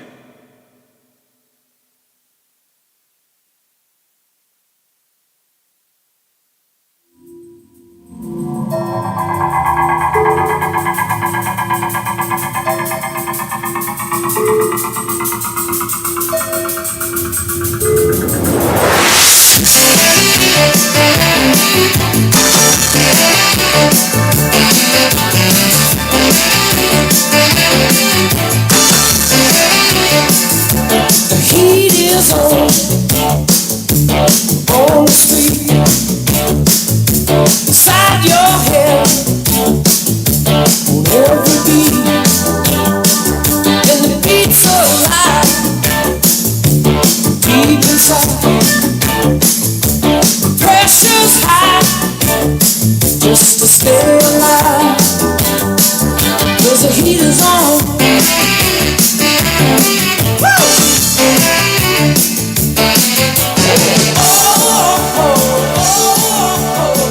The late Glenn Frey of the Eagles in his solo career. Interesting note about Glenn Frey. He wasn't known as much of an actor, but he actually did have a few acting roles, and probably his biggest one, well, at least the movie that I think was probably the biggest, was he played the football coach for the Arizona Cardinals and Jerry Maguire. That was actually Glenn Frey. It's not that not a lot of people didn't know that, but you just always think of Glenn Frey as an Eagle. Well, you want to talk about a group of people that hated each other. Whew. The Eagles were the rock and roll equivalent of Republicans and Democrats. They just absolutely hated each other, but it was magic when they all got together. I heard that they all had to have their own little walkways to the stage, so they didn't have to look at each other or speak to each other until they got out on stage. You will notice if you go back, it's interesting you brought that up, they all had, there's gaffing tape. What gaffing tape is essentially neon tape that goes down to the floor, so they put it in dark areas so people can go, oh, okay, I've got to walk this way. It's this way to the stage, it's this way up the steps or whatever. Oftentimes, they would have to gaff the floor and gaff the stage with different color tape because they didn't want to, if Glenn Frey liked neon green, and Don Henley liked orange, they'd have to do it twice just for the sake of one another not having to use each other's tape. That's how much the Eagles hated each other. And when if you watch an old concert, as Lola said, they didn't want to even look at each other, so one would take the stage, then the next, then the next, then the next. They really, I can't remember ever a time seeing the Eagles where they all went together as one unit. Good point. Let's talk about basketball. Now is the time. We're in the Sweet 16. We've got basketball everywhere, and it is just an unbelievable, unprecedented, but an unbelievable end to the NCAA college basketball season, and we are so thankful that we have tournament action this year. But if you've been watching from the sidelines, now is your chance to get in on the action. FanDuel Sportsbook is hooking you up with an exclusive 30-1 odds boost on all 16 teams left in the bracket, even the top seeds. That's right, new users get 30-1 odds on any team to win their next game in this round. Bet on anyone, including the number one seed still left. You can win $150 on just a $5 bet. Again, I hate to say it, Ohio State fans, but I like watching Michigan basketball. Always have, always will, but you got to like the opportunity that some of these smaller teams have. Tell me to go against Houston. How are you going to go against Houston? How are you going to go against Gonzaga? It's difficult. It's difficult, and I like the Zags, but you never know. It could be an Oral Roberts, a Creighton that just pulls it out. Well, if nothing else, you got a chance to win some money. And all you have to do is download the FanDuel Sportsbook app and make your first deposit to unlock exclusive 30-1 odds. The app is so easy to use, and when you win, you'll get paid as little as 24 hours. Just sign up with promo code RICK so they know that I sent you. That's FanDuel Sportsbook, promo code RICK. Spell it R-I-C. Must be 21 and over, present in PA or West Virginia. New users only. Must wager in designated offer market. $10. First deposit required. Max bonus $150. Restrictions do apply. See full terms at sportsbook.fanduel.com. Gaming problem in West Virginia? Visit www.1800gambler.net. Basketball, it's been so enchanting. Did you see, speaking of sports, we'll switch from basketball to hockey. Of course, Penguins on tonight. Actually can catch the Penn Sabres tonight here at 7 o'clock. But did you see Tim Peel, the referee for the NHL, and what he did last night? No. This is why fans hate when referees are involved in the decision of a game. You know, the New Orleans Saints, I think, have probably the most to complain about as far as referees being involved in the outcome of a game. But Tim Peel, who is an NHL referee as of yesterday, is not as of today. His voice was picked up on a TV microphone saying to another referee he wanted to call a penalty against the Nashville Predators. The league announced today that Peel is no longer working NHL games now or in the future. The 45-year-old Peel had already made plans to retire next month anyway. So that to me is going to lead into some sort of investigation of how often did former referee Tim Peel get involved. The NHL, again, hockey is my favorite sport. I have no problem saying it out loud. What I can tell you is this: the NHL could not shoot themselves in the foot anymore. An opportunity where people are stuck in their house in a year that, honestly, I never thought they'd get last year's Stanley Cup games in. They go into that bubble and they nail it. Not one single COVID test while they were in that bubble, and they do ultimately name a champion. All the games were played. 24 teams were invited. I thought it was pretty well done. Was it the best hockey I've ever seen? No, but it was pretty well done. Then they actually managed to get a full season together, and some stadiums are allowing fans in. I know, I've been to an NHL game. It makes me feel good to be in an NHL game. Feels a little bit more normal. So fans are trickling back in. The NHL is going to lose millions of dollars this year by playing these games without fans, because the NHL is purely based on the number of tickets they sell. Teams like the Penguins, the Rangers, they do incredibly well because they sell out games, all of them. Teams like the Coyotes and the Florida Panthers lose millions because they don't sell that many tickets. But when you have the outdoor game, for example, for the NHL, very excited. They put it in Lake Tahoe. They're like, well, we can't have fans anyway. We might as well put it in the most beautiful setting we can do it. And they do. And it is absolutely gorgeous. You can only dream as a kid of playing hockey in a surface like that, in a setting like that. Except what did they do? They didn't account for sunshine. Who thought the sun might come out? So the ice melts and they can't play the game until midnight when no one can watch it. And NBC Sports is like, hey, we paid you, we have a contract for you to play this game at 3 o'clock. Oh, sorry, we didn't count on the sun coming out, so we'll have to air it at a time everyone's asleep. The NHL can't stay out of its own way, and this is certainly not going to help people go, you know what, I can't wait to flock to the NHL and give hockey a try again next season. We do live in a society, especially in the United States, where, you know, they always say the big four sports: baseball, hockey, football, and basketball. I have to argue at some point, and again, this is a guy who loves hockey.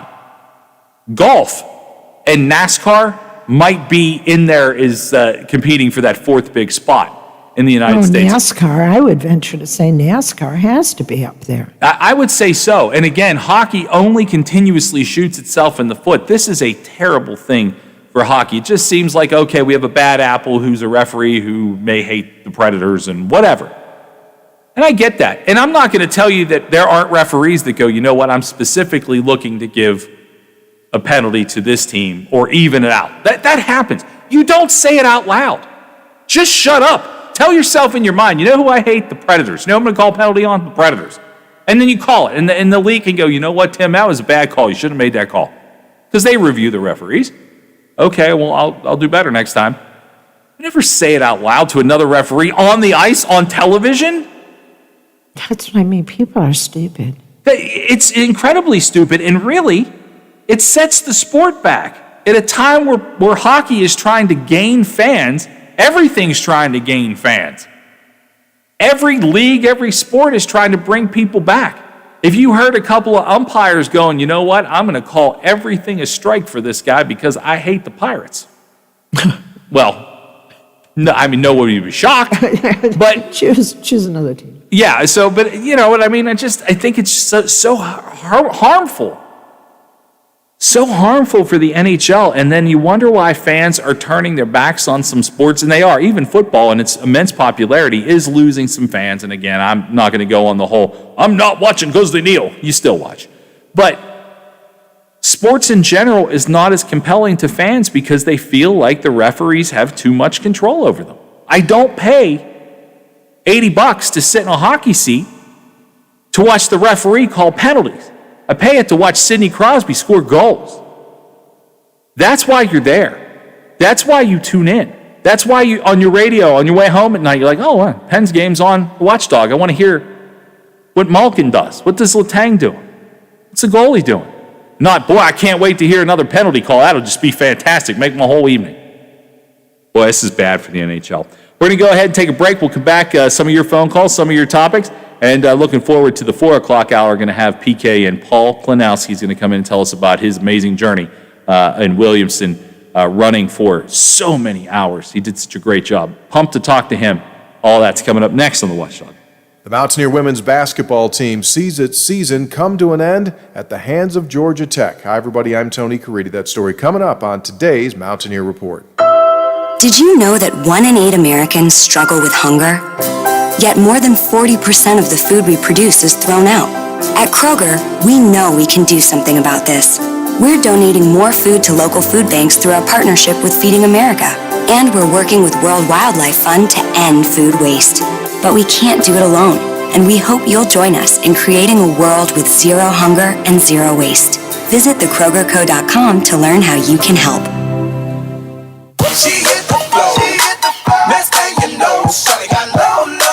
Love getting prices that are lower than low on backyard favorites like grill-ready hamburgers and fresh-picked strawberries? Then shop at Kroger. We give you more ways to save on the fresh you love with tools like the Kroger app, where you can find personalized coupons on top of weekly sales. Plus, rewards like fuel points, giving you prices that are lower than the everyday low. Kroger, fresh for everyone.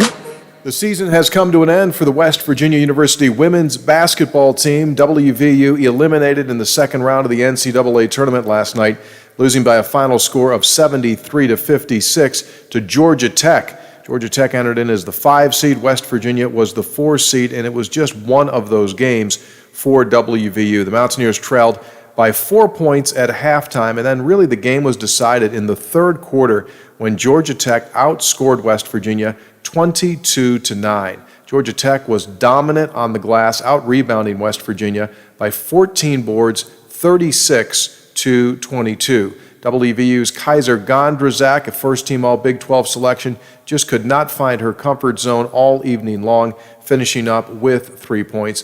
WVU was led by Esme Martinez, who scored 13 points and had 9 rebounds. Kari Nyblack finished up with 12 points and 6 boards, and KK Deans ended the game with 11 points. West Virginia falls second round of the NCAA tournament, and it brings to close to a very productive season. The Mountaineers finished the year at 22-7. On the men's side, news coming yesterday, that Jordan McCabe, the junior, has entered his name into the transfer portal, issued a social media statement thanking the Mountaineer coaching staff, his teammates, but he will move on and play somewhere else next season. And WVU's Sean McNeil announcing yesterday that he will enter his name into the NBA draft for evaluation, but the belief is that he will return next season to WVU. That is today's Mountaineer Report. It's brought to us by Kroger, the official grocer of WVU Athletics. I'm Tony Caridi on the Mountaineer Sports Network from Learfield. IMG. This is your VSiN action update on the Watchdog. Simple Green is perfect for making your auto, RV, cycling, boating, and other sporting equipment look like new. Visit them at simplegreen.com. The Pirates are a $1.25 underdog today against the Atlanta Braves in Grapefruit League Baseball. Braves laying $1.45 as the favorite. In the NHL, the Pittsburgh Penguins at home with the Buffalo Sabres. Penguins are the $2.70 home ice favorite against a Buffalo team that has dropped 6 consecutive games. The total is 6 shaded to the under. Food City Dirt Race coming up at Bristol. Kyle Larson, the plus 250 favorite. Christopher Bell, plus 550. Bryson DeChambeau, Dustin Johnson, John Rahm, and Justin Thomas, all 14-1 to win the Dell Technologies match play at the Austin Country Club. For vsin.com, I'm Mike Sennett on The Watchdog. Oh, there's something so real about living local, and I know without a doubt I'm not alone. And I'm loving living local. There's nowhere else I'd rather be. Say I'm loving living local. WTRF is working for me. The Ohio Valley is where I love to be.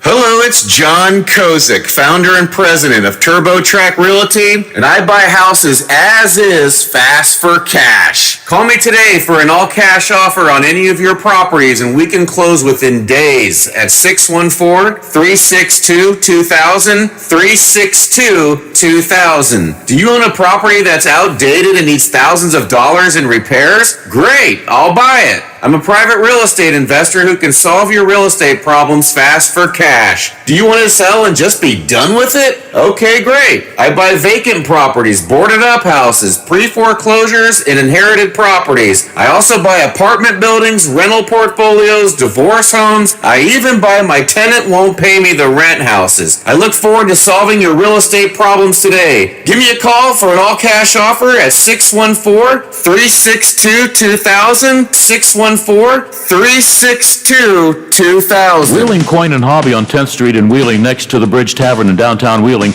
wants to buy any and all unwanted gold and silver jewelry. They are paying top dollar for 10, 14, 18, and 22 karat gold plus 925 sterling silver. They also want to buy collectible coins and paper money from before 1933. Wheeling Coin and Hobby is open daily from 9 a.m. to 5 p.m. Monday through Saturday. Coin and Hobby, 304-232-8430, and add them on Facebook. Tune into the Watchdog Morning Show with Howard Monroe, weekday mornings 7 to 10 a.m. on the Valley's favorite live and local talk radio station, The Watchdog.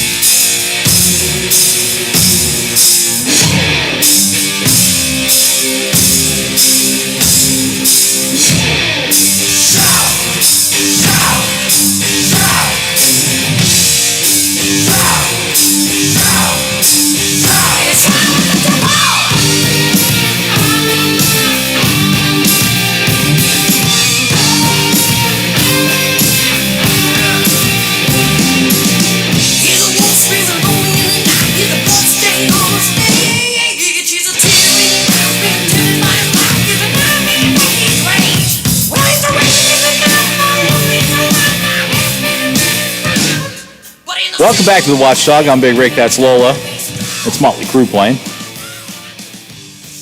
We've done a pretty good job of staying off of the vaccination topic certainly today and most of yesterday, but there are things that are happening that need to be discussed and mentioned, and your phone calls are welcome too, 304-214-1600. One of the things that I came across, Lola, and I'll be the first to admit, I've talked about it loud and proud on this show. Shout out to Rite Aid in Cambridge, Ohio. That's where I got vaccinated, both doses. Well, I did see this story, and it comes to us from KDKA, their website. Jefferson County, Ohio, is telling Pennsylvanians to, hey, stay home and get vaccinated.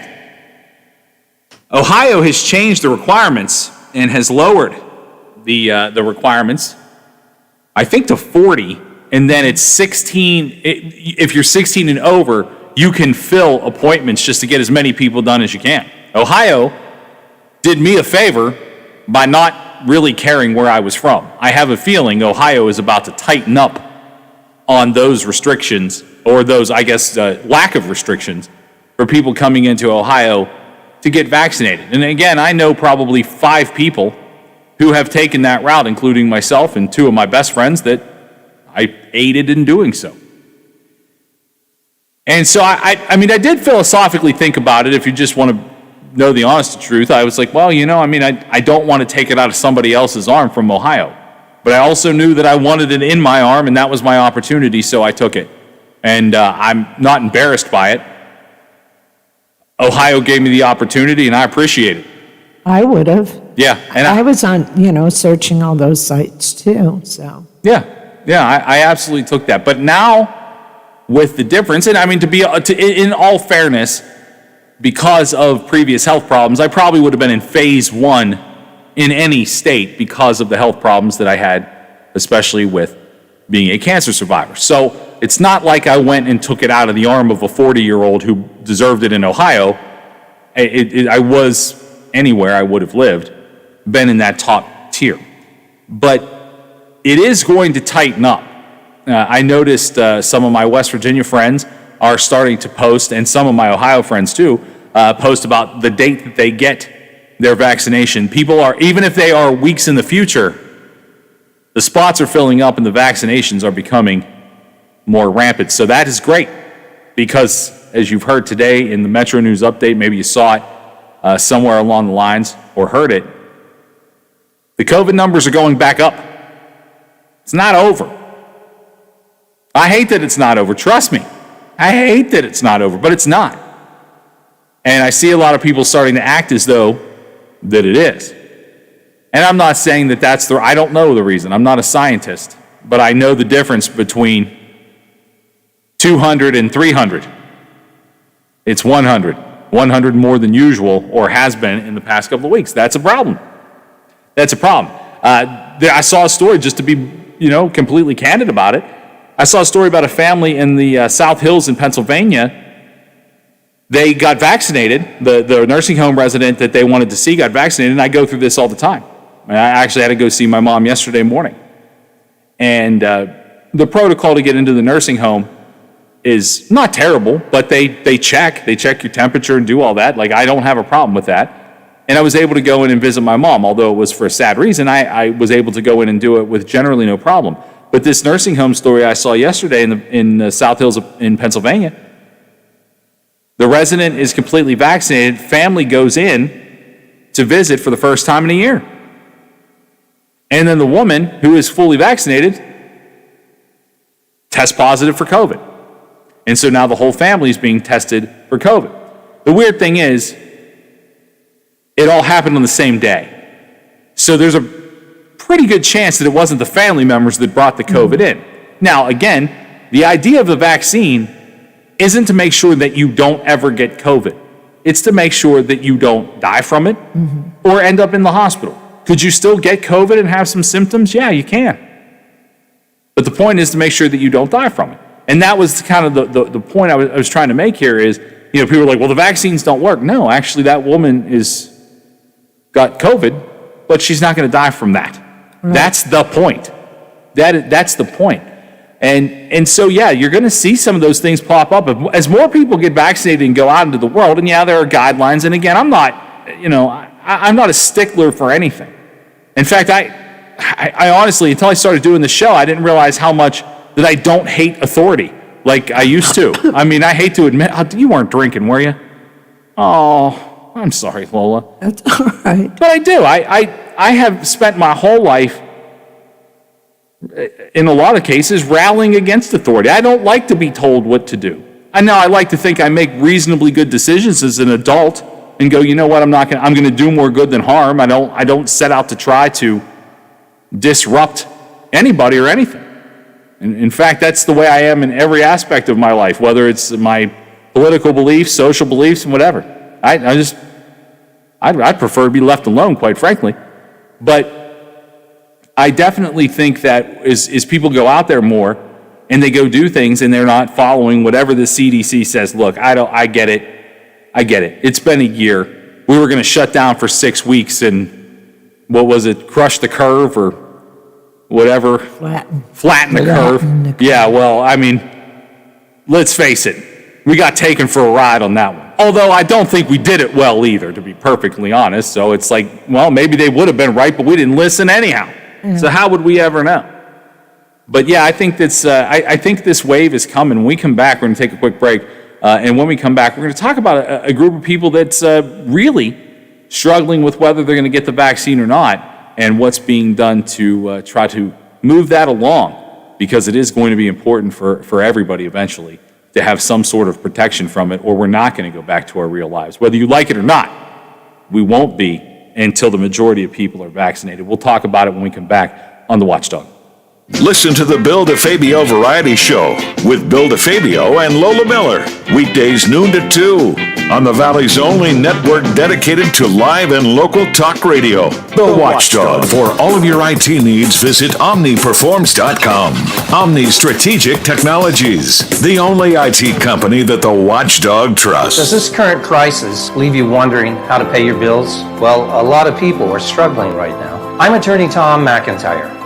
Call me today to schedule your telephone or video conference meeting, and I will send you a copy of my new book about bankruptcy, When Bad Things Happen to Good People. Call 877-456-4155. Together, we will figure out what to do now and what to do when this is over. We will get through this together. I'm not buying till I checked on Ford. Most of us are faced with uncertainty every day. Your job, your finances, sporting events, schooling for your children, and so much more. With so much uncertainty surrounding you, there is one auto dealership that you can be certain about, and that's Doan Ford. You can be certain that you always get a great deal and the best service afterwards. Being in business for over 50 years has given Doan Ford the reputation of being a strong, reliable dealership. Be certain. Choose Doan Ford. Online at DoanFord.com. I'm not buying till I checked on Ford. Windsor Heights. The Watchdog is protecting your yard. Join Howard Monroe, Hoppy Kercheval, Bill DeFabio, and Big Rick for the best live and local talk in the Upper Ohio Valley and beyond. Windsor Heights trusts the Watchdog. Over the years, you've brought opioids into your home. They helped when you were in pain, and you held on to them just in case. But holding on to opioids puts your family at risk. Learn more at www.fda.gov/drug disposal.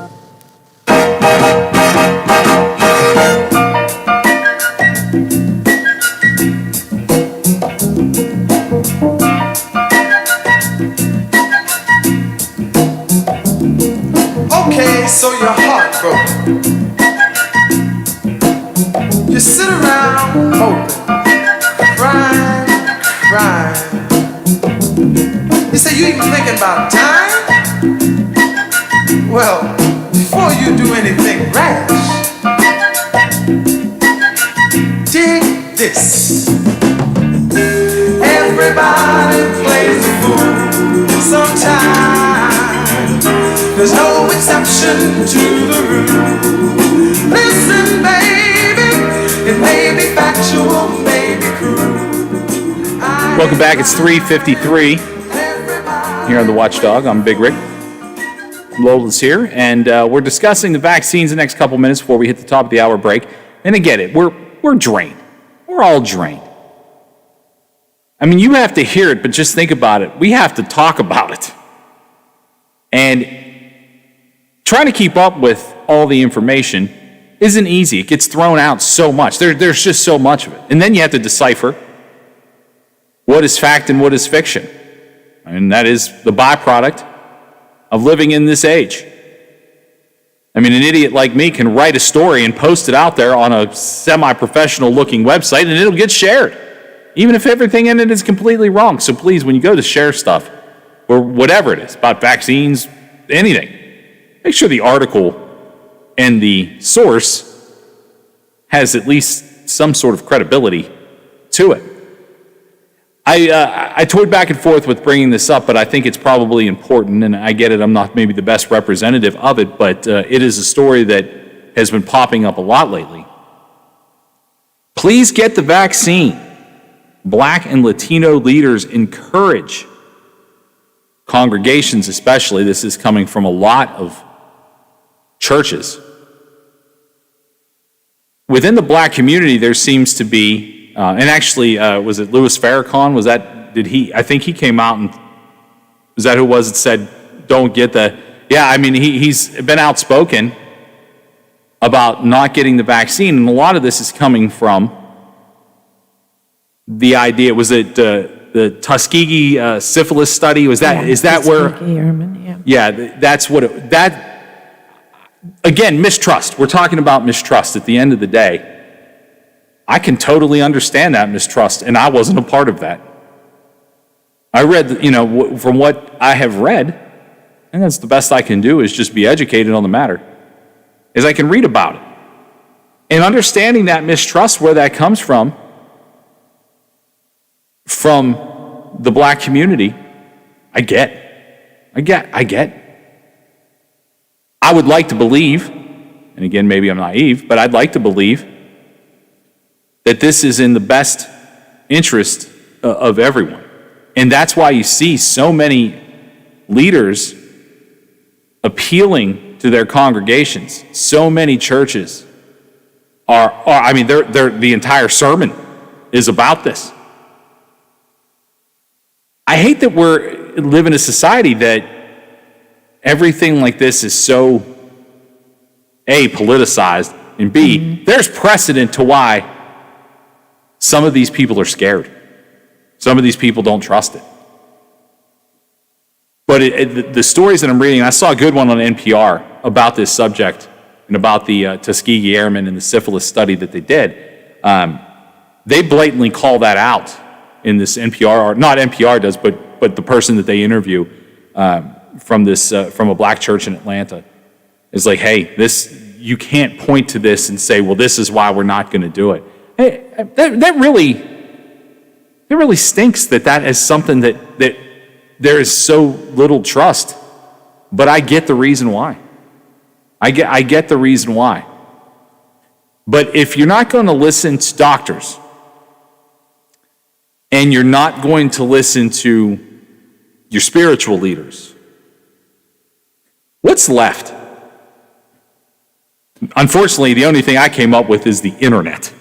And that's, I'm not going there to find trust in anything. That's why they're really pushing in African American communities to have doctors and pastors and other people, prominent people in the community, to go around and personally talk to people and explain the difference between things like what happened back in the 30s and 40s to what is happening now. And there's such a disparity anyway in medical treatment that that whole community is really at risk from hypertension, diabetes, obesity, all these things that we know that COVID will attack, so to speak. They've got to get, but I think it even more so than the scientists and the doctors, they need people of authority in the community that are well trusted. Your pastor. If you can't trust your pastor, then who can you trust? Yeah, that's what I'm saying. The guys at the barber shop, your barber, you go to him for advice and women do it with hair salons. You got somebody that does your hair all the time, that's who you go to dump on, So people like that really, they need to be very outspoken and honest with the people that they come in contact with. I saw that the Reverend Al Sharpton, he got his vaccination and urges the black community to do the same. And I think that's what it's going to take. I mean, again, we look at all the mistrust in this world. And I have so many friends that are black that I have no problem with it, that we can talk about it openly. It's not a fight with any of them. But that's what it's going to take. And I feel bad that they feel pressured, like maybe I can't do this. Paul Klinowski coming up. We're going to follow up on the great race that he ran and the great work that he did. That's all coming up next on The Watchdog. Dig this. Everybody plays the fool. The Watchdog is FM 98.1, AM 1600 WKKX Wheeling, FM 97.7, AM 1370 WVLY Moundsville. The ABC News is brought to you by Thomas Auto Centers, Mall Road, St. Clairsville. Get the best deal at Thomas Auto. From ABC News, I'm Michelle Franzen. 2 months into his administration, President Biden says they have a plan to deal with the surge of migrants at the U.S.-Mexico border. He's also tapped Vice President Kamala Harris to head the efforts and examine the root causes for people fleeing Central American countries. ABC's Andy Field has more on the president's meeting with immigration advisors. The president acknowledging desperate parents sending children to the U.S., insisting he cannot imagine any of them saying, "We got a great idea. Let's sell everything we have, give the money to a coyote, have them take our kids or us to the border of America, take us across, leave us in the desert, we don't speak the language. Won't that be fun?" The president rejecting adult undocumented immigrants, but insisting he won't send children back alone into danger. Andy Field, ABC News, Washington. Following 2 mass shootings in the past week, Congress now facing calls to pass gun reform measures. The House already passed a bill to strengthen background checks. ABC's Karen Travers has more on the chances in the Senate. The bill would have to pass with Republican support, hit that measure threshold of 60 votes. And it just does not seem like there are the votes there, the appetite among some Republicans for the types of legislation that Democrats are putting forward. In Boulder, Colorado, authorities continue to investigate the accused suspect who killed 10 people at a grocery store Monday. The motive still unknown. One family, though, speaking out about their loss. ABC's Alex Stone is in Boulder. At just 25 years old, Ricky Olds was a King Superstore manager. Her uncle, Robert Olds. She didn't get to experience motherhood. She didn't get to experience marriage. She was 25 years old. He says she was the light of their family. Her family wants to thank Officer Eric Talley, who was killed running in to stop the gunman. True hero. Saved lives. Alex Stone, ABC News, Boulder, Colorado. Women marking Equal Pay Day, March 24th, the date women have to work this calendar year to earn what white non-Hispanic men earned last year. You're listening to ABC News. Indeed knows unexpected demand can stretch your business thin. Leon speaking. Like at Leon's Plumbing. Sorry, quickest we can get there is next Friday. To stay out of hot water, he needs to get started hiring right away. I need Indeed. Indeed you do. And the moment you sponsor a job on Indeed, you get a short list of quality candidates from our resume database. Visit Indeed.com/credit and get a $75 credit for your first sponsored job post. Terms and conditions apply. Look, staying healthy isn't easy. Watching your diet, hitting the gym, avoiding stress. But a good night's rest helps boost your overall health and wellness. And it couldn't be easier. The new Sleep Number 360 Smart Bed is the only bed that effortlessly adjusts and responds to both of you. The result? You wake up ready for anything. Proven quality sleep is life-changing sleep. And now the new Queen Sleep Number 360 C4 Smart Bed is only $14.99. Plus special financing, only for a limited time. Special financing subject to credit approval. Minimum monthly payments required. See store for details. There are suggestions that COVID-19 vaccine could lessen symptoms of long haulers, people who are dealing with long-term symptoms of this virus. ABC News contributor Dr. Todd Ellerin says further research is needed. We don't know yet whether it's really the vaccine that causes these symptoms of post-COVID syndrome to improve, or whether it's time or other interventions, or what we call a placebo type of effect. We'll have to really know through controlled trials where we will give one group the vaccine and the other group placebo. Brain fog and difficulty breathing are among some of the symptoms of long haulers. China taking aim at the EU. China imposing new sanctions on 10 European Union citizens and 4 EU entities for what it calls, quote, gross interference in its internal affairs and for, quote, flagrantly violating international law. The list of individuals includes 5 members of the EU Parliament, EU Human Rights and Security Committee members, as well as a U.S.-based German scholar who published reports of abuse against Uyghur minorities. The U.S. and U.K. have also recently sanctioned China. Inez de la Guerra, ABC News, Paris. Prince Harry is now a tech executive. He's landed a new job named Chief Impact Officer for a mental health startup company in Silicon Valley called Better Up. The company provides coaching and mental health services to clients. This is ABC News. Microban 24 protects against Staphylococcus aureus and Enterobacter aerogenes bacteria, but does not provide 24-hour protection against viruses. Every time you touch a surface, you leave behind bacteria. To keep surfaces sanitized all day, use Microban 24 sanitizing spray. Spray on hard surfaces to kill 99.9% of viruses and bacteria initially, including the virus that causes COVID-19. Once dry, Microban 24 sanitizing spray is effective for 24 hours on bacteria when used as directed. Michelle Franzen, ABC News. This is ONN. On the Ohio News Network, I'm Daniel Barnett. Republican U.S. Senator Rob Portman is reacting to Monday's shooting at a supermarket in Colorado that left 10 people dead. ONN's Dave James reports. Portman says while not much is known yet about what happened, more needs to be done to keep guns out of the hands of criminals, adding that he wants a more effective background check system. House has passed a bill that I think is too broad. It would make it more difficult for people to protect themselves and their families. The House proposal from Democrats would expand background checks to gun sales between private parties, at gun shows, or over the internet, and would increase the window to conduct a background check from 3 days to 10. Dave James, ONN News. And one of the victims of that mass shooting in Boulder was originally from suburban Cleveland, according to the Denver Post. Tracy Townsend with affiliate station WBNS-TV in Columbus has the details. The paper says 62-year-old Lynn Murray was raised in Mentor before attending Ohio University. She was one of 10 people shot and killed at the King Soopers supermarket.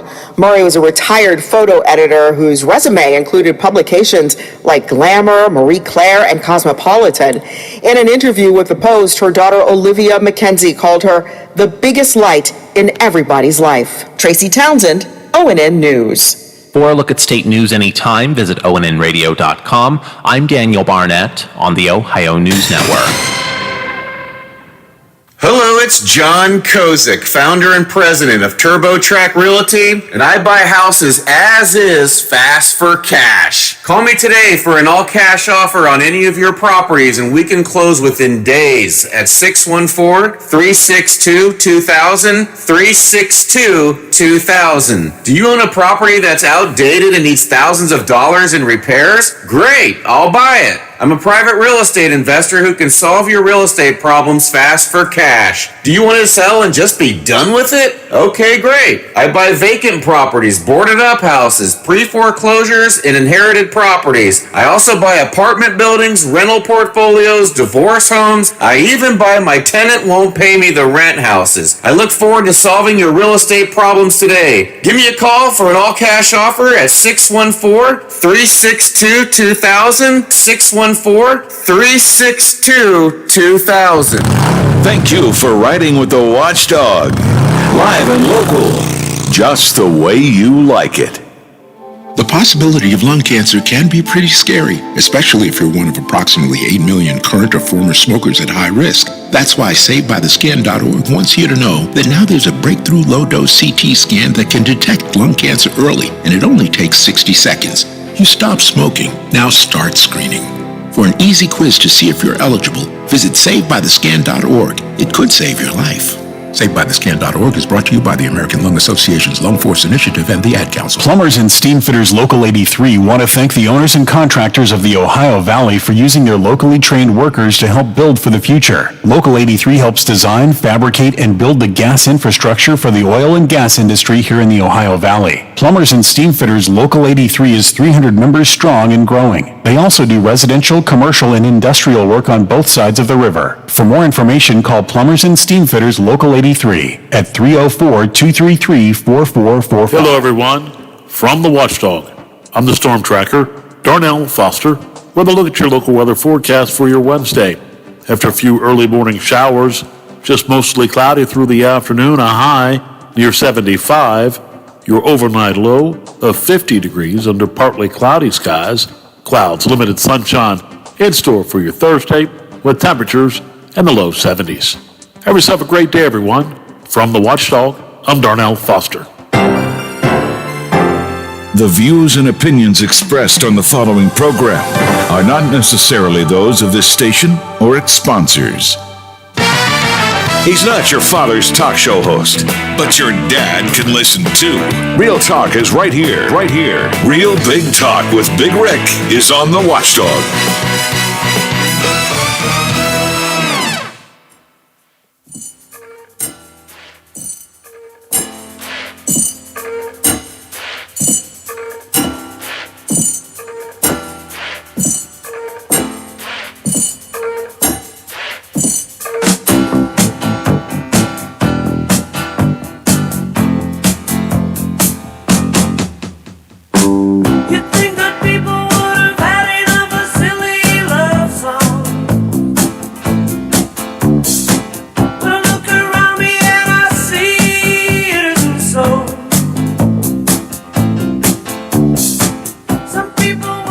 Welcome back to the Watchdog.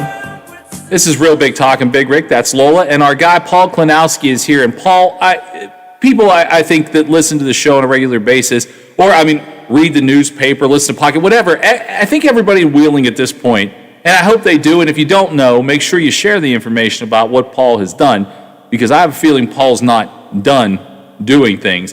But what you set out to do was raise money and awareness for childhood cancer research with Cure Search. And you came in here, I didn't know you, and I cannot lie to you. I have thought about you and what you were doing, what you were doing when you were doing it, and every day you recovered since, you've popped into my mind. Most people don't make an impression on somebody that they don't know like that. But, I see you, in the social media stuffs, and I see, so maybe that's part of it. But the impression that you've made on me, and a lot of people that have called this show, sent messages, they want to know how you did. I get it. Not everybody that listens to the show probably went and followed you on Facebook or whatever. But the interest that you have created, not only in my mind, but so many people that listen here, is pretty incredible. So I just want you to know that I think mission accomplished. You raised not only, how much? We just crested about $15,000. We had a couple checks that came in today. You set out for 10. You raised 5 more than you anticipated, but you also got the awareness too. Not everybody succeeds at all angles, but you did. You did. Thank you. It's incredible. Now, there are sad things we have to talk about in this interview today. So I want to put them first, because I think they are things that should go first. We'll probably cry a little bit, and then we'll talk about what happened, what the race was like, how you feel, and what's next. So unfortunately, I'm going to give you the task of sharing the news. First and foremost, Rick, thank you for having me back. I really appreciate it, and the people of the Valley, thank you so much for your support. Yesterday morning, in the early morning hours, one of our warriors, Keegan from Oregon, passed away. Ewing sarcoma, one of those types of cancers that Cure Search has been leading the charge and doing research for, because there's no money being spent on this devastating form of cancer for these kids. Keegan fought like a warrior. His mom, his brothers, his aunts, his uncles, his grandfather, they were with him every step of the way. And I just want to say that when I received the word, I was traveling back from Canaan Valley back up here to Wheeling, and it got me to the point where I had to pull off to the side of the road, crossing over from the Maryland border into West Virginia, to stop and have a moment to collect myself, because it angered me and saddened me at the same time, Rick. Sure. We lost another child that did not have to endure this type of excruciating pain based on the types of treatments given to children. And it's devastating. And so I would like to say to Jackie and to his his grandparents and to his aunts and uncles and his brothers that the people of the Valley are with you and we love you. And he fought like crazy, and we know that he is with us and will be with us, and we will see him again. So Keegan, I know you're listening, man, and love you, brother. It's tough to think about things like that ultimately we hope someday we'll have a cure, an opportunity to research more, or at least, if not a cure, a management possibility, or an extension of life. However you want to put it. I mean, the clock does hit zero on every human, and it is tragic when a young person doesn't get a chance to at least see a lot of the things that most of us take for granted that we will get to see in our lives. And that is sad. And we do obviously feel terrible about that. But what you were able to do in raising $15,000 and raising awareness is an opportunity. It's an opportunity that down the road, the next kid that faces something like Keegan did may not have to. They may not have to check out as early. And that is the really, truly amazing thing about what you did here. Like I said, not everybody succeeds in multiple angles of what they're trying to do. If you're a guy that just set out to raise $10,000 in cash, you didn't have to run to do that. You're likable enough, you probably could have knocked on enough doors and made 10 grand. It was really how you did it, I think, that people find absolutely remarkable what you did. So let's talk about this race. So Paul set out to run a 35-hour race. Now, I did see the results, and a few people did actually make it 35 hours. Yes. You got to about 30, right? Correct. First of all, no human being I know other than you can do that. Watching your video, watching your pictures, watching your sister and your nephew post things through, because I watched it all weekend. I mean, I was playing golf and I went, I'm going to go see what he's doing. So again, it compelled me, no matter what I was doing, to go, I just at least want to check in and see what he's doing. You were disappointed. You're the only person that's disappointed. You know that, right? You know that. The only person that was disappointed was you. And I'm sorry, but somebody that raises $5,000 more than they set out to do and creates all the buzz that you created, to me, there's no disappointment. There's no disappointment. Mentally, I can understand that you trained for this so long that you thought you'd get to the end. And I think, honestly, if you did it again, you'd probably be running after 35 hours. They probably couldn't stop you from doing it. But the number wasn't the point. It wasn't the point.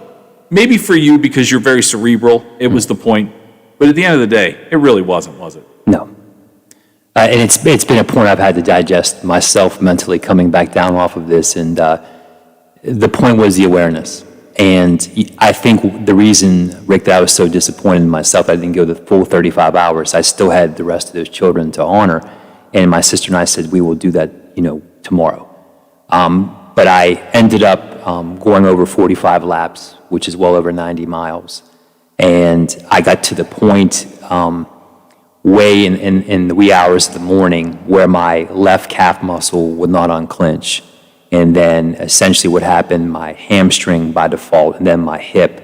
And so when I set out on the 46th lap, I made it down this stretch, and the wall itself, to kind of give you a backdrop. I was going to say, paint the picture for everybody that you painted for me. Now, Paul is leaving his home. I mean, Wheeling is where he is from, but he doesn't make his home here necessarily on a day-to-day basis. So, but you left not only your native home, but your actual home, went to another part of the state. Correct. To a place that had some fairly unforgiving conditions for you to try to run. And so paint that picture for everybody. You're setting out to run for 35 hours in this condition. We went down to Williamson, West Virginia, in Mingo County, and I want to say that the people down there were fantastic. Everybody was involved in the race, the outpouring, the group that Alexis, the director, brought together. The staff were fantastic. We started out at the technical college in Williamson itself, And so basically, we would leave and go out through the residential area, but on the way out of the residential area is the town sewer plant. So 45 times over the course of 30 hours, we ran past the sewer plant. To the left of us, 25 yards away, was the major railway system. So we were having trains blow by us, slowing down to drop off freight, and the screeching sound to the left of us, because the whole time is to the left because you're going in the same circle. You can't turn around. Yeah. And the actual trail itself was sloping down to the left. So imagine running kind of on an angle for 30 hours. So of course your hips and your legs, different parts are going to rub and wear differently. As I mentioned, I blew through 2 pairs of shoes on the left-hand side because of all the pressure bending that way. And once you got out and around the back side of the flood wall, a couple weeks ago, that area flooded, Tug Valley flooded down the Mingo County. And there was literally garbage and trash still in the trees and the smell emanating up from the river. There's nothing you can do about it. In addition to that, and the extra added bonus in the middle of the night, I think this is the part that bothers me most. There was up on the distant hillside across the river was a chicken farm.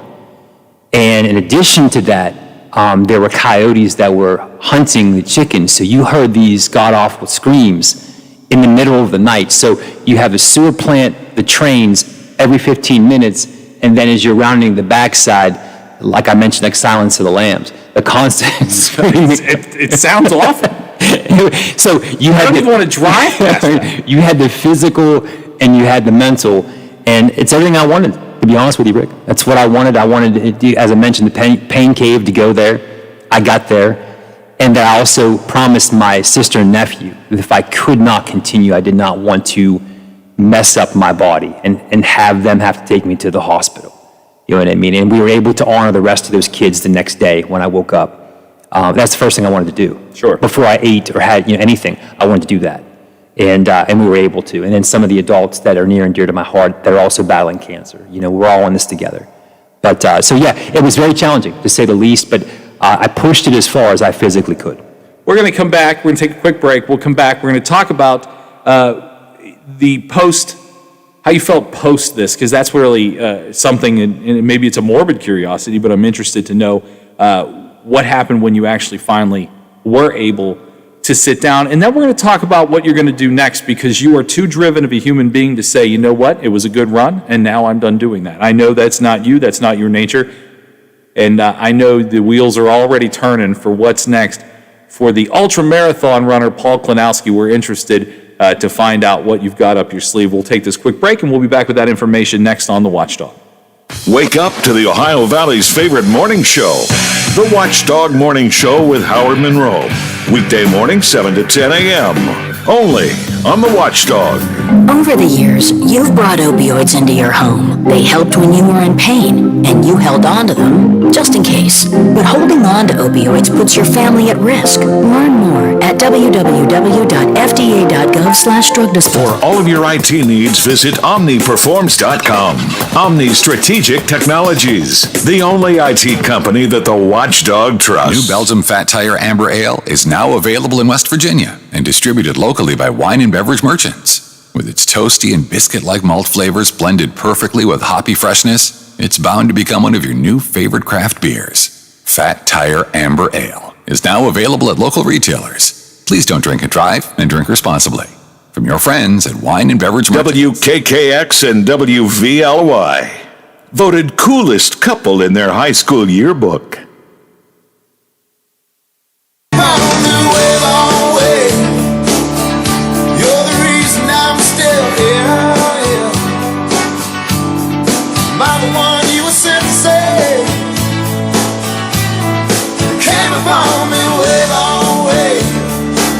What are they going to do?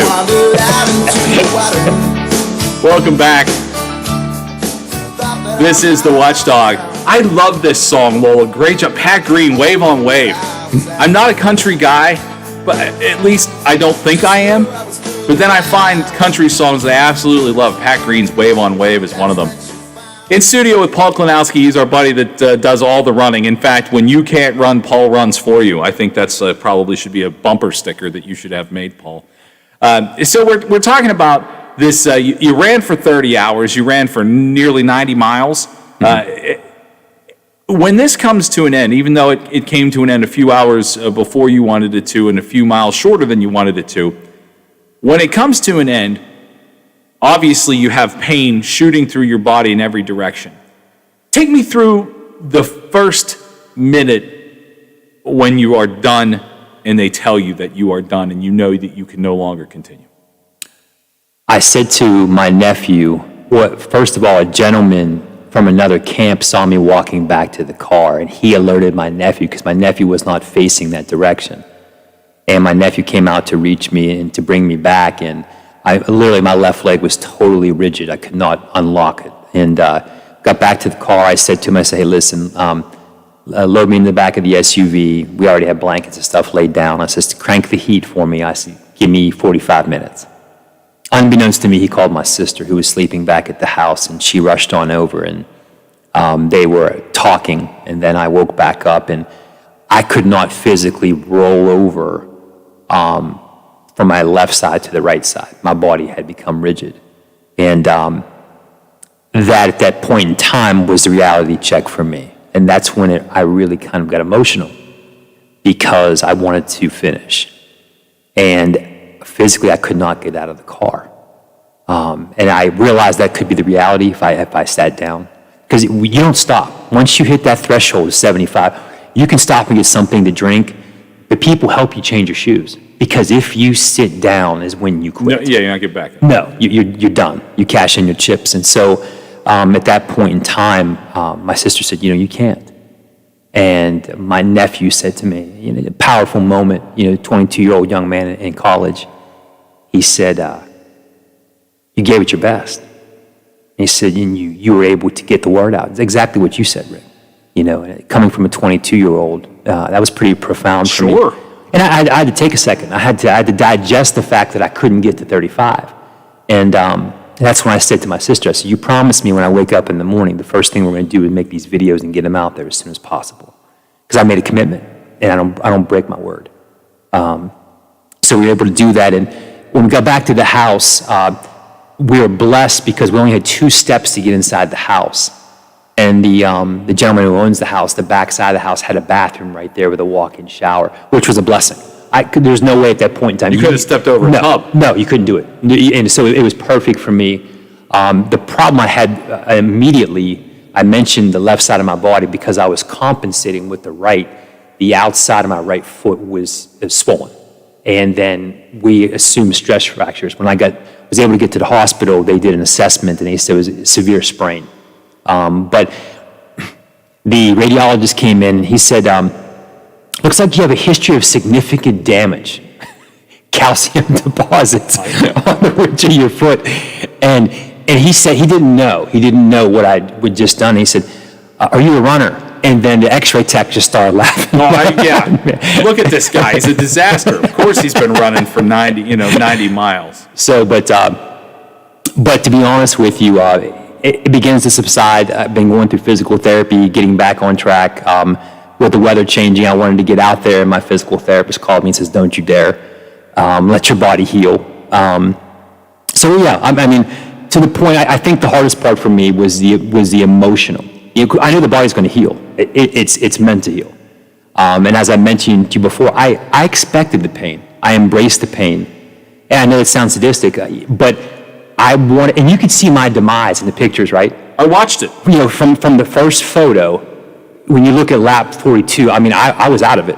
When I told Lola you were coming in, I said, I told her I had watched a lot of the things that you had posted, and I said from the start to finish, I mean, you started to look emaciated. You started to look like a guy who's been running for 90 miles. Yeah. And again, I didn't think a human body really could endure such a thing. But you obviously lost weight during. How much weight did you lose? 7.5 pounds. Okay, that's actually less than I thought you might have lost because this to me is just such a mental. It was mentally exhausting to know you, Paul. And I say that in the most loving, friendly way. You hurt my brain.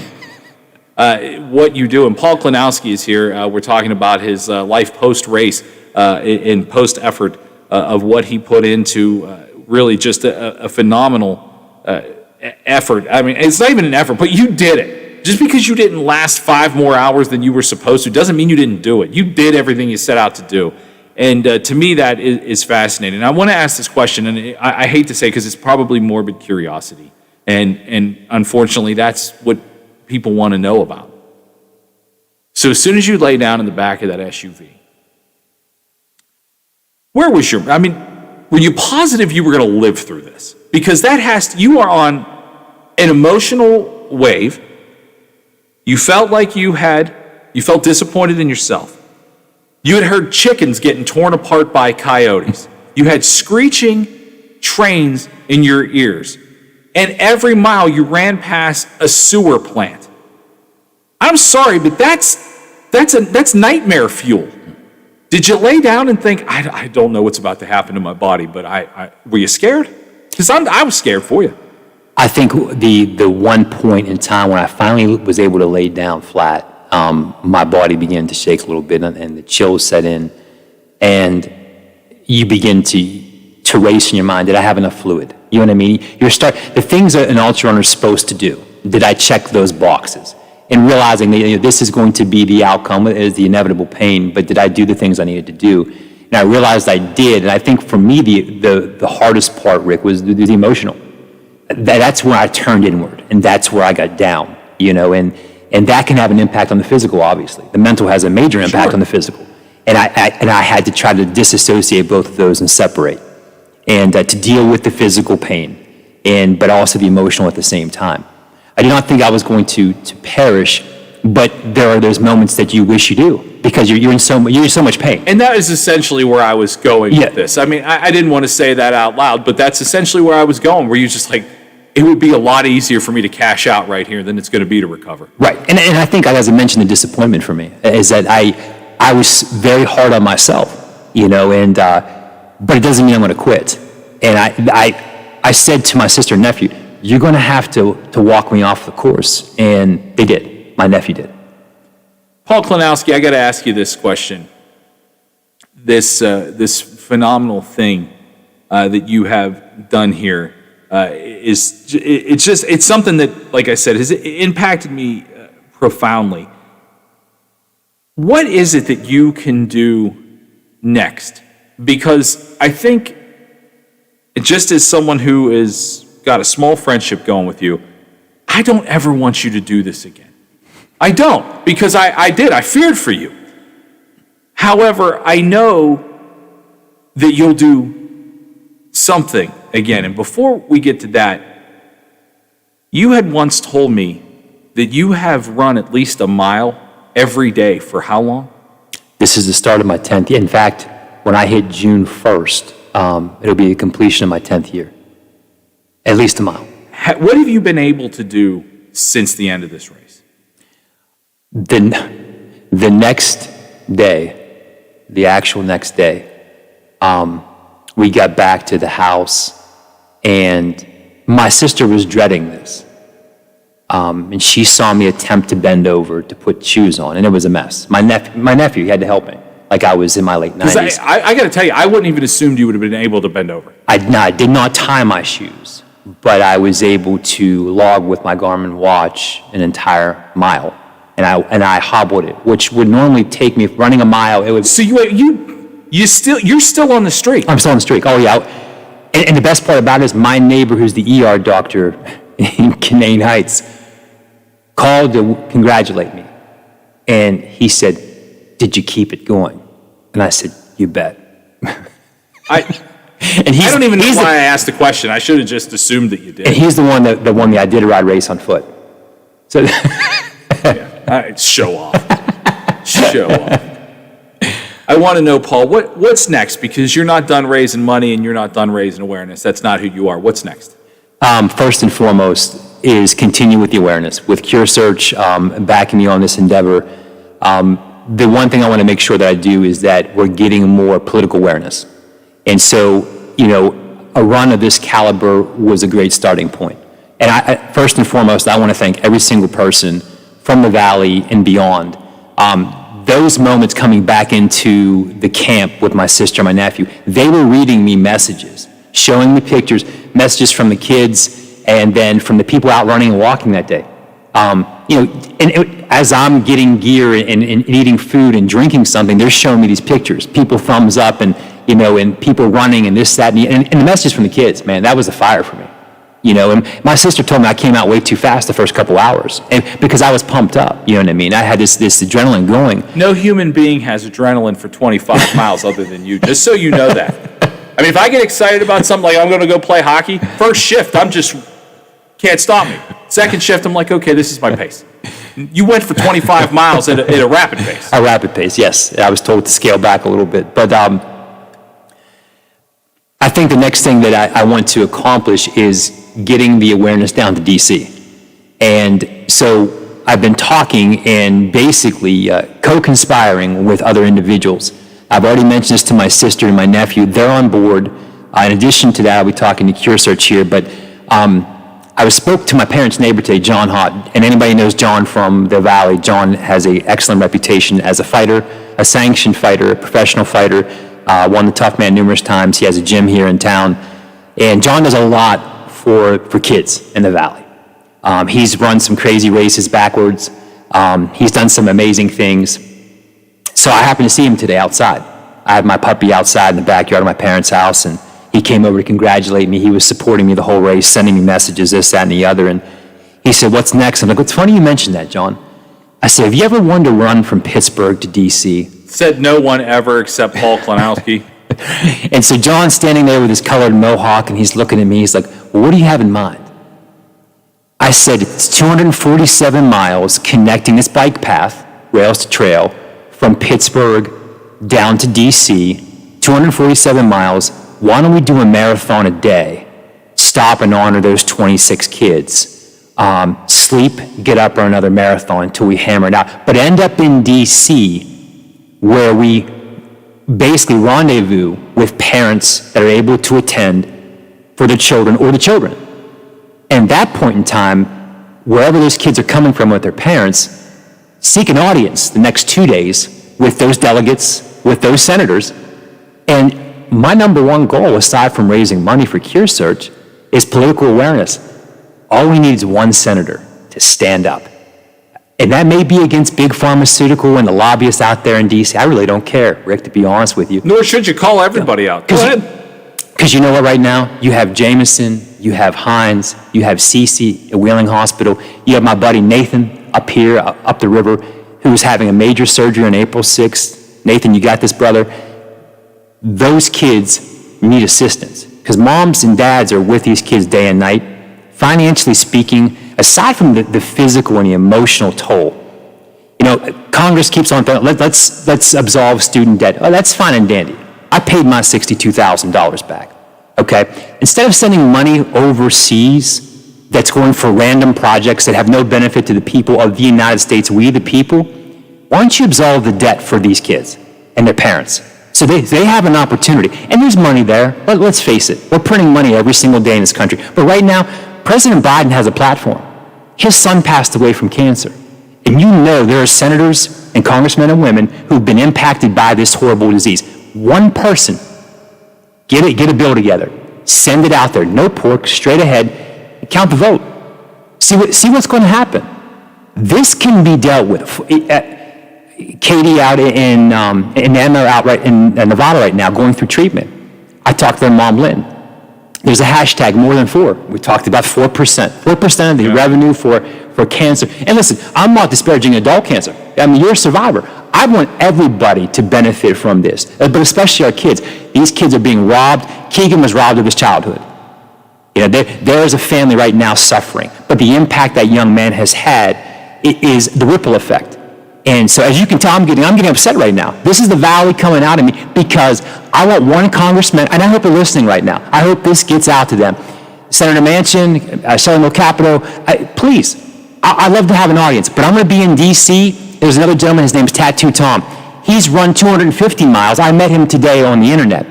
He has tattoos of all the little kids, the signatures and stuff. He he's raising awareness, and we're going to join forces. But right now, John and I, my neighbor, my parents' neighbor, are talking about this. And I'm sure Cure Search will say, you're crazy, but we'll support you. I've already had a man he said, you know what, you can borrow my RV. I've had my sister and nephew, we're on board. Other people, we'll be your crew. Other people said, we'll meet you to give you food and water. I said, you know what, run with me, walk with me. But when we get to D.C., it's going to be one hell of a noise. I have no doubts. I have no doubts. You let me know what I can do. Appreciate it. And I'll do it. So will the listeners. If we came through for you the first time, we'll do it again. Paul Klinowski, thank you so much for coming by. I love having you, love talking to you. I loved watching this story and playing a small role in it. But you're not messing around now. You're not messing around. I can see you're not messing around. And I look forward to the next chapter, my friend. Thank you very much, Rick. I appreciate you both here in the studio. Thank you very much. It means a lot to me. And the people of the Valley, I love you and thank you so much. Absolutely. We'll be back with more on The Watchdog. The Metro News Update is brought to you by Thomas Auto Centers, Mall Road, St. Clairsville. Get the best deal at Thomas Auto Centers. West Virginia Metro News, I'm Jeff Jenkins. A new future for the Morgantown Airport. Morgantown Mayor Ron Delaney hopped in an excavator and scooped the first of what will be 4.4 million cubic yards of dirt that will be moved to create the new I-68 Commerce Park and extend the Morgantown Municipal Airport runway by 1,001 feet. Wednesday's groundbreaking marks years of work coming to fruition for the highly anticipated project. Phase 1 of the multi-phase effort is expected to be completed later this year. In Morgantown, at the future site of the I-68 Commerce Park, I'm Dave Wilson, WVMetroNews.com. Governor Jim Justice announcing today the most popular and unpopular map of West Virginia during the past years. Now, think of the past. Justice announcing with his coronavirus media briefing that the state's color-coded COVID-19 daily alert map would no longer be used. With our school personnel immunized, both at the teacher level and the service personnel, then I think it is absolutely the right move to retire the map and let our children go to school. That state coronavirus czar, Dr. Clay Marsh, backing that move that was announced today by the governor. And the governor also announced today that he's signing executive orders that brings back live music in West Virginia beginning tonight. And also summer camps can start May 1st. You're listening to Metro News, the voice of West Virginia. You may have noticed pothole repair crews on the roads where you live. The State Division of Highways says it's already spent $1 million in those repairs over the last few weeks with more work to do. West Liberty men's basketball team is the last hope to keep college basketball alive in the Mountain State for this season. The Hilltoppers play Northwest Missouri State in Evansville, Indiana tonight in the Elite Eight of the NCAA Division II tournament. Tip-off set for 7. From the Metro News Anchor Desk, I'm Jeff Jenkins. AutomotiveMap.com presents the Sports Flash, powered by The Score on The Watchdog. I'm John Thayer. Maryland is back in action this afternoon against Alabama in the second round of the women's NCAA tournament. The Terrapins enter the matchup with a 25-2 mark. Alabama is 17-9. Today's game will be televised on ESPN2. Pittsburgh Penguins are back home tonight as they host the Buffalo Sabres. The Penguins have dropped 3 of the last 4 games. Tonight's game with the Sabres will be televised on NBC-SN. The Washington Wizards fell to the Knicks last night in New York, 131-113. In the loss, Bradley Beal had 22 points, while Russell Westbrook tallied a double-double with 14 points and 12 assists. The loss dropped the Wizards to 15-27. Download the Score app today. Lightning Fast Sports Alerts, so you never miss a thing. I'm John Thayer with the Sports Flash, powered by The Score on The Watchdog. Liberty Mutual Insurance Company customizes your home insurance so you only pay for what you need. Well, as the world's blandest man, the idea of insurance made for me is almost riveting. Big fan of beige? I find other neutrals too unpredictable. That's cool. Liberty Mutual is just here to protect your home with customized insurance. And here we've got my doorstop collection. Only pay for what you need at libertymutual.com. Liberty, liberty, liberty, liberty. What can help you take advantage of today's low mortgage rates and save money? Rocket can. You could save hundreds of dollars every month by refinancing with Rocket Mortgage at today's near historic low rates. If your current rate is over 4%, you could lower your payment by over $150 a month, saving thousands in interest every year. Call us today at 8338-ROCKET or go to rocketmortgage.com. Savings are based on Quicken Loans. Internal data. Points and fees may apply. Call for cost information and conditions. Equal housing lender. Licensed in all 50 states and MLS. For all of your IT needs, visit OmniPerforms.com. Omni Strategic Technologies, the only IT company that the Watchdog trusts. Washington County's largest gun show is back on Saturday and Sunday, April 10th and 11th from 9 a.m. to 4 p.m. at the Washington County Fairgrounds. Admission is just $7, and kids under 12 get in free with an adult. Everyone is welcome. They offer free appraisals and have great prices on all types of firearms, modern, military, and antique. They have over 450 tables with cash buyers on site for your used guns. Visit arhsportshop.com or call 724-948-3571 for more information. That's 724-948-3571 for more information.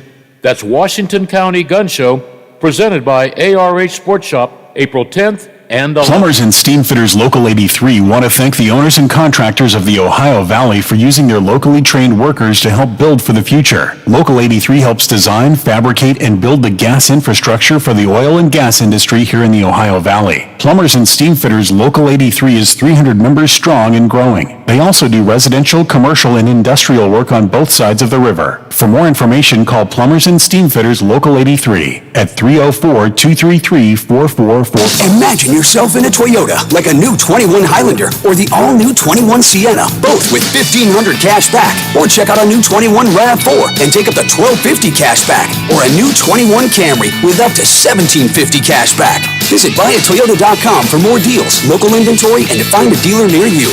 You can take cash back or apply toward down payment. Offers vary for hybrid models and exclude TRD models. See your dealer for details. Ready, set, go get your Toyota today. Offers end March 31st. Toyota.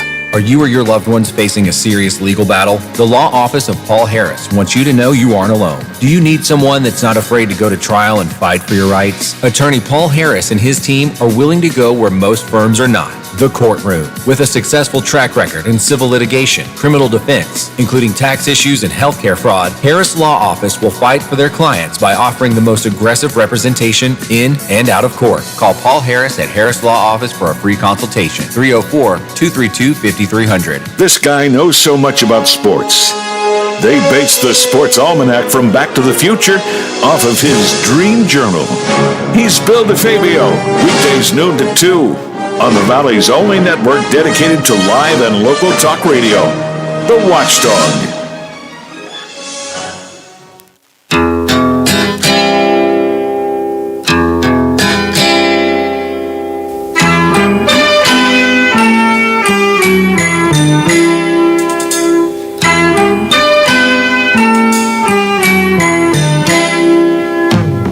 See the curtains hanging in the window in the evening on a Friday night.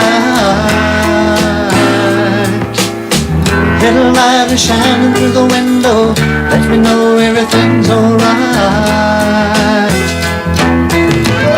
Summer breeze makes me feel fine, blowing through the jasmine in my mind. Did we go Pat Green to Sills and Crofts? I'm not mad about it. It's beautiful out. It is. It's like summer breezes, and I want to celebrate that. It is. Celebrate it. Celebrate it. We don't get to claim a lot of nice weather in this valley, or this region, for that matter. Claim it when we get it. Boy, Paul just makes you want to run through a wall, doesn't he? I just want to hand that guy my wallet and be like, I trust you. And I trust you. He's going to do big things. He already did something huge, but he's not done. He's not done. We're going to be with him every step. When someone inspires you like that, you just want to run through a wall. I love the guy. I think he's great. He's great for this valley. It's just great to know.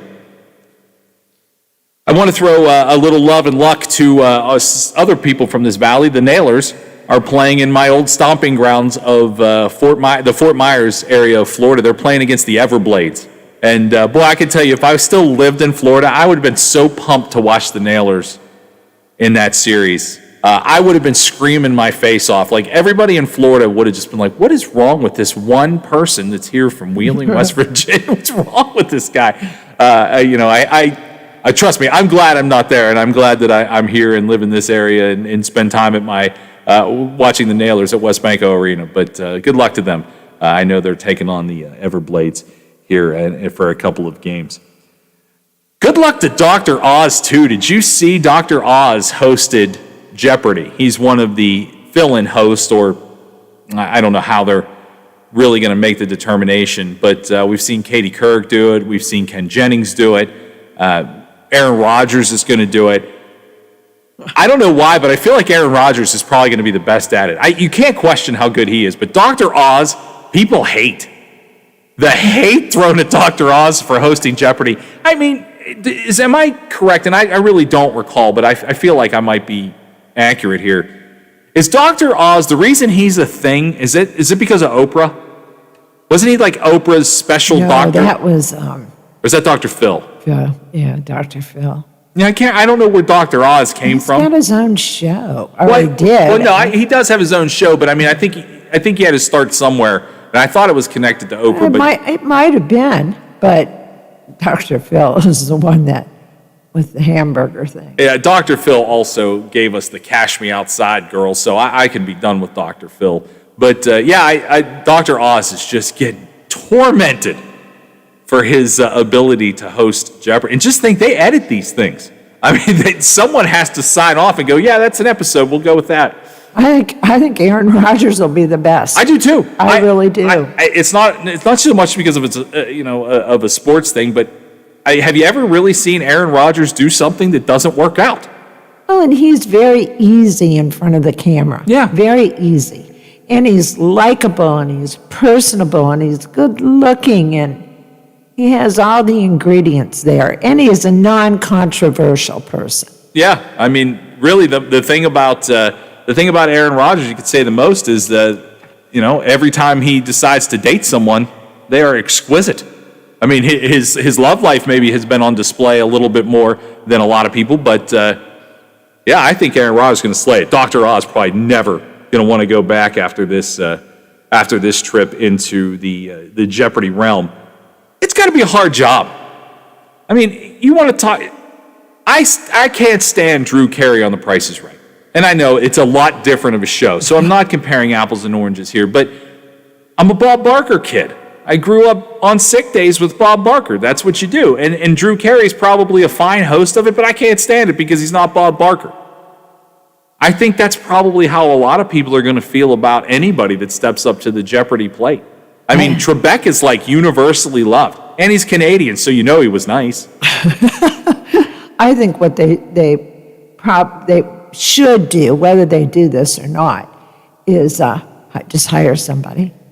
Not any of these celebrities that they're parading out. Just hire somebody. I think the dark horse in the Jeopardy hiring is Jeopardy James. Do you remember I think he was a bartender / professional poker player in Vegas, and he went on a pretty historic run. It wasn't quite Ken Jennings, but it was. He also, I think, in Double Jeopardy, what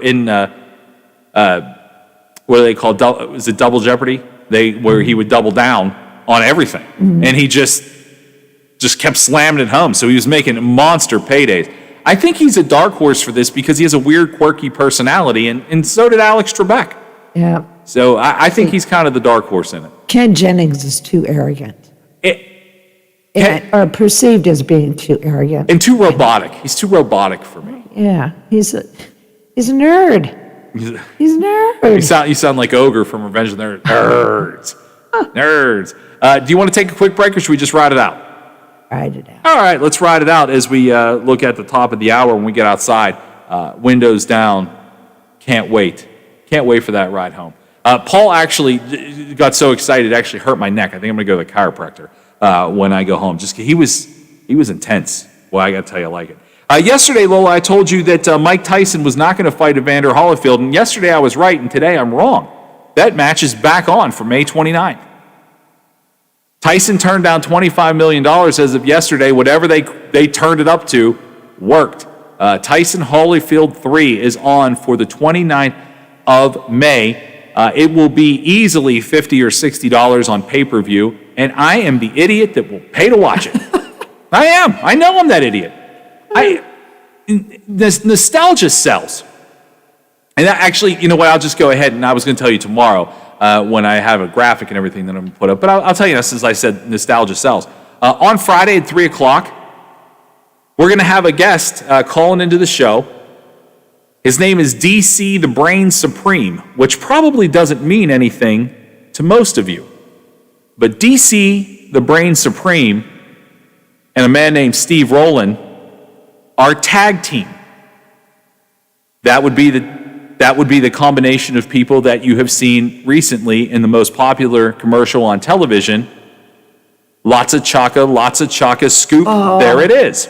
That's a great commercial. It is. Everyone loves that commercial. And DC, the Brain Supreme, who wrote Whoop, There It Is, and it became a sensation in the 90s and has stormed back into popularity with the release of that commercial. He is going to join us on Friday at 3 o'clock and discuss nostalgia in advertising and how it has really, really paid off.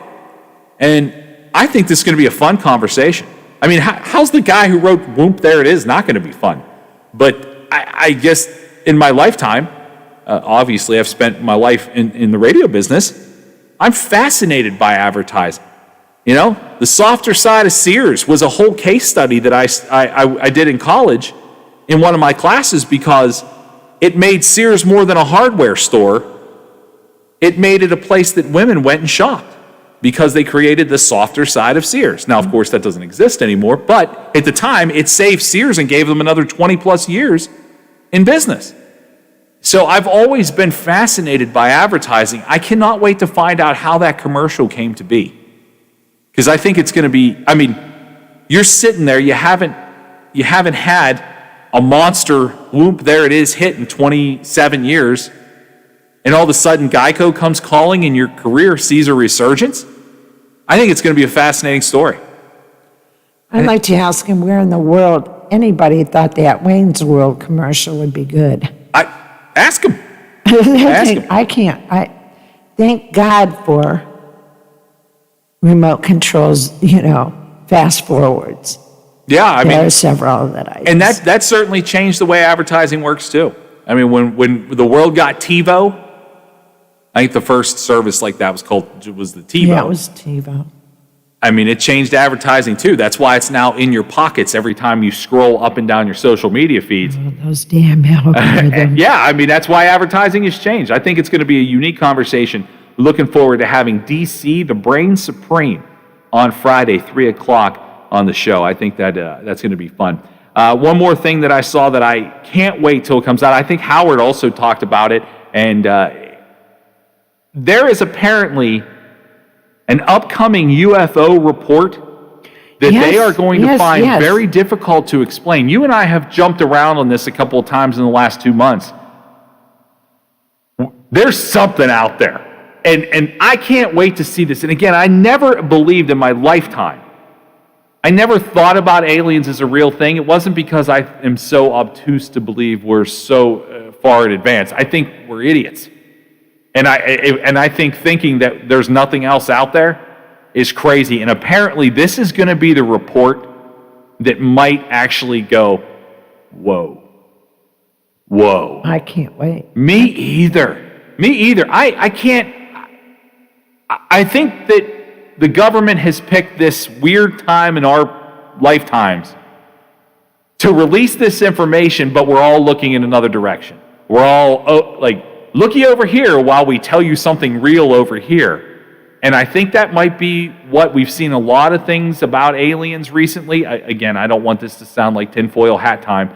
All I'm saying is we heard a couple weeks ago a commercial pilot had called in and said, look, there's a cylinder-like object flying above us.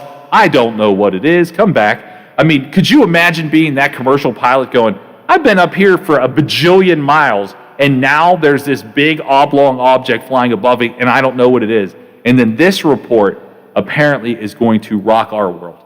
Well, and it could be, instead of this, look over here, it could be the reverse. Here's something concrete to take everybody's minds off all this political crap. Yeah, I mean, maybe it is. Maybe it is, but I got to tell you, when I saw that, I was like, well, that's something. I can't wait. Yeah, no, very excited about that. Thanks for joining us today. We do appreciate it. We'll be back tomorrow at 2 o'clock. For Lola, I'm Rick. You guys have a fantastic rest of your evening. Go outside, enjoy the fresh air, and best of luck to West Liberty, looking to move forward in the tournament tonight. I'll be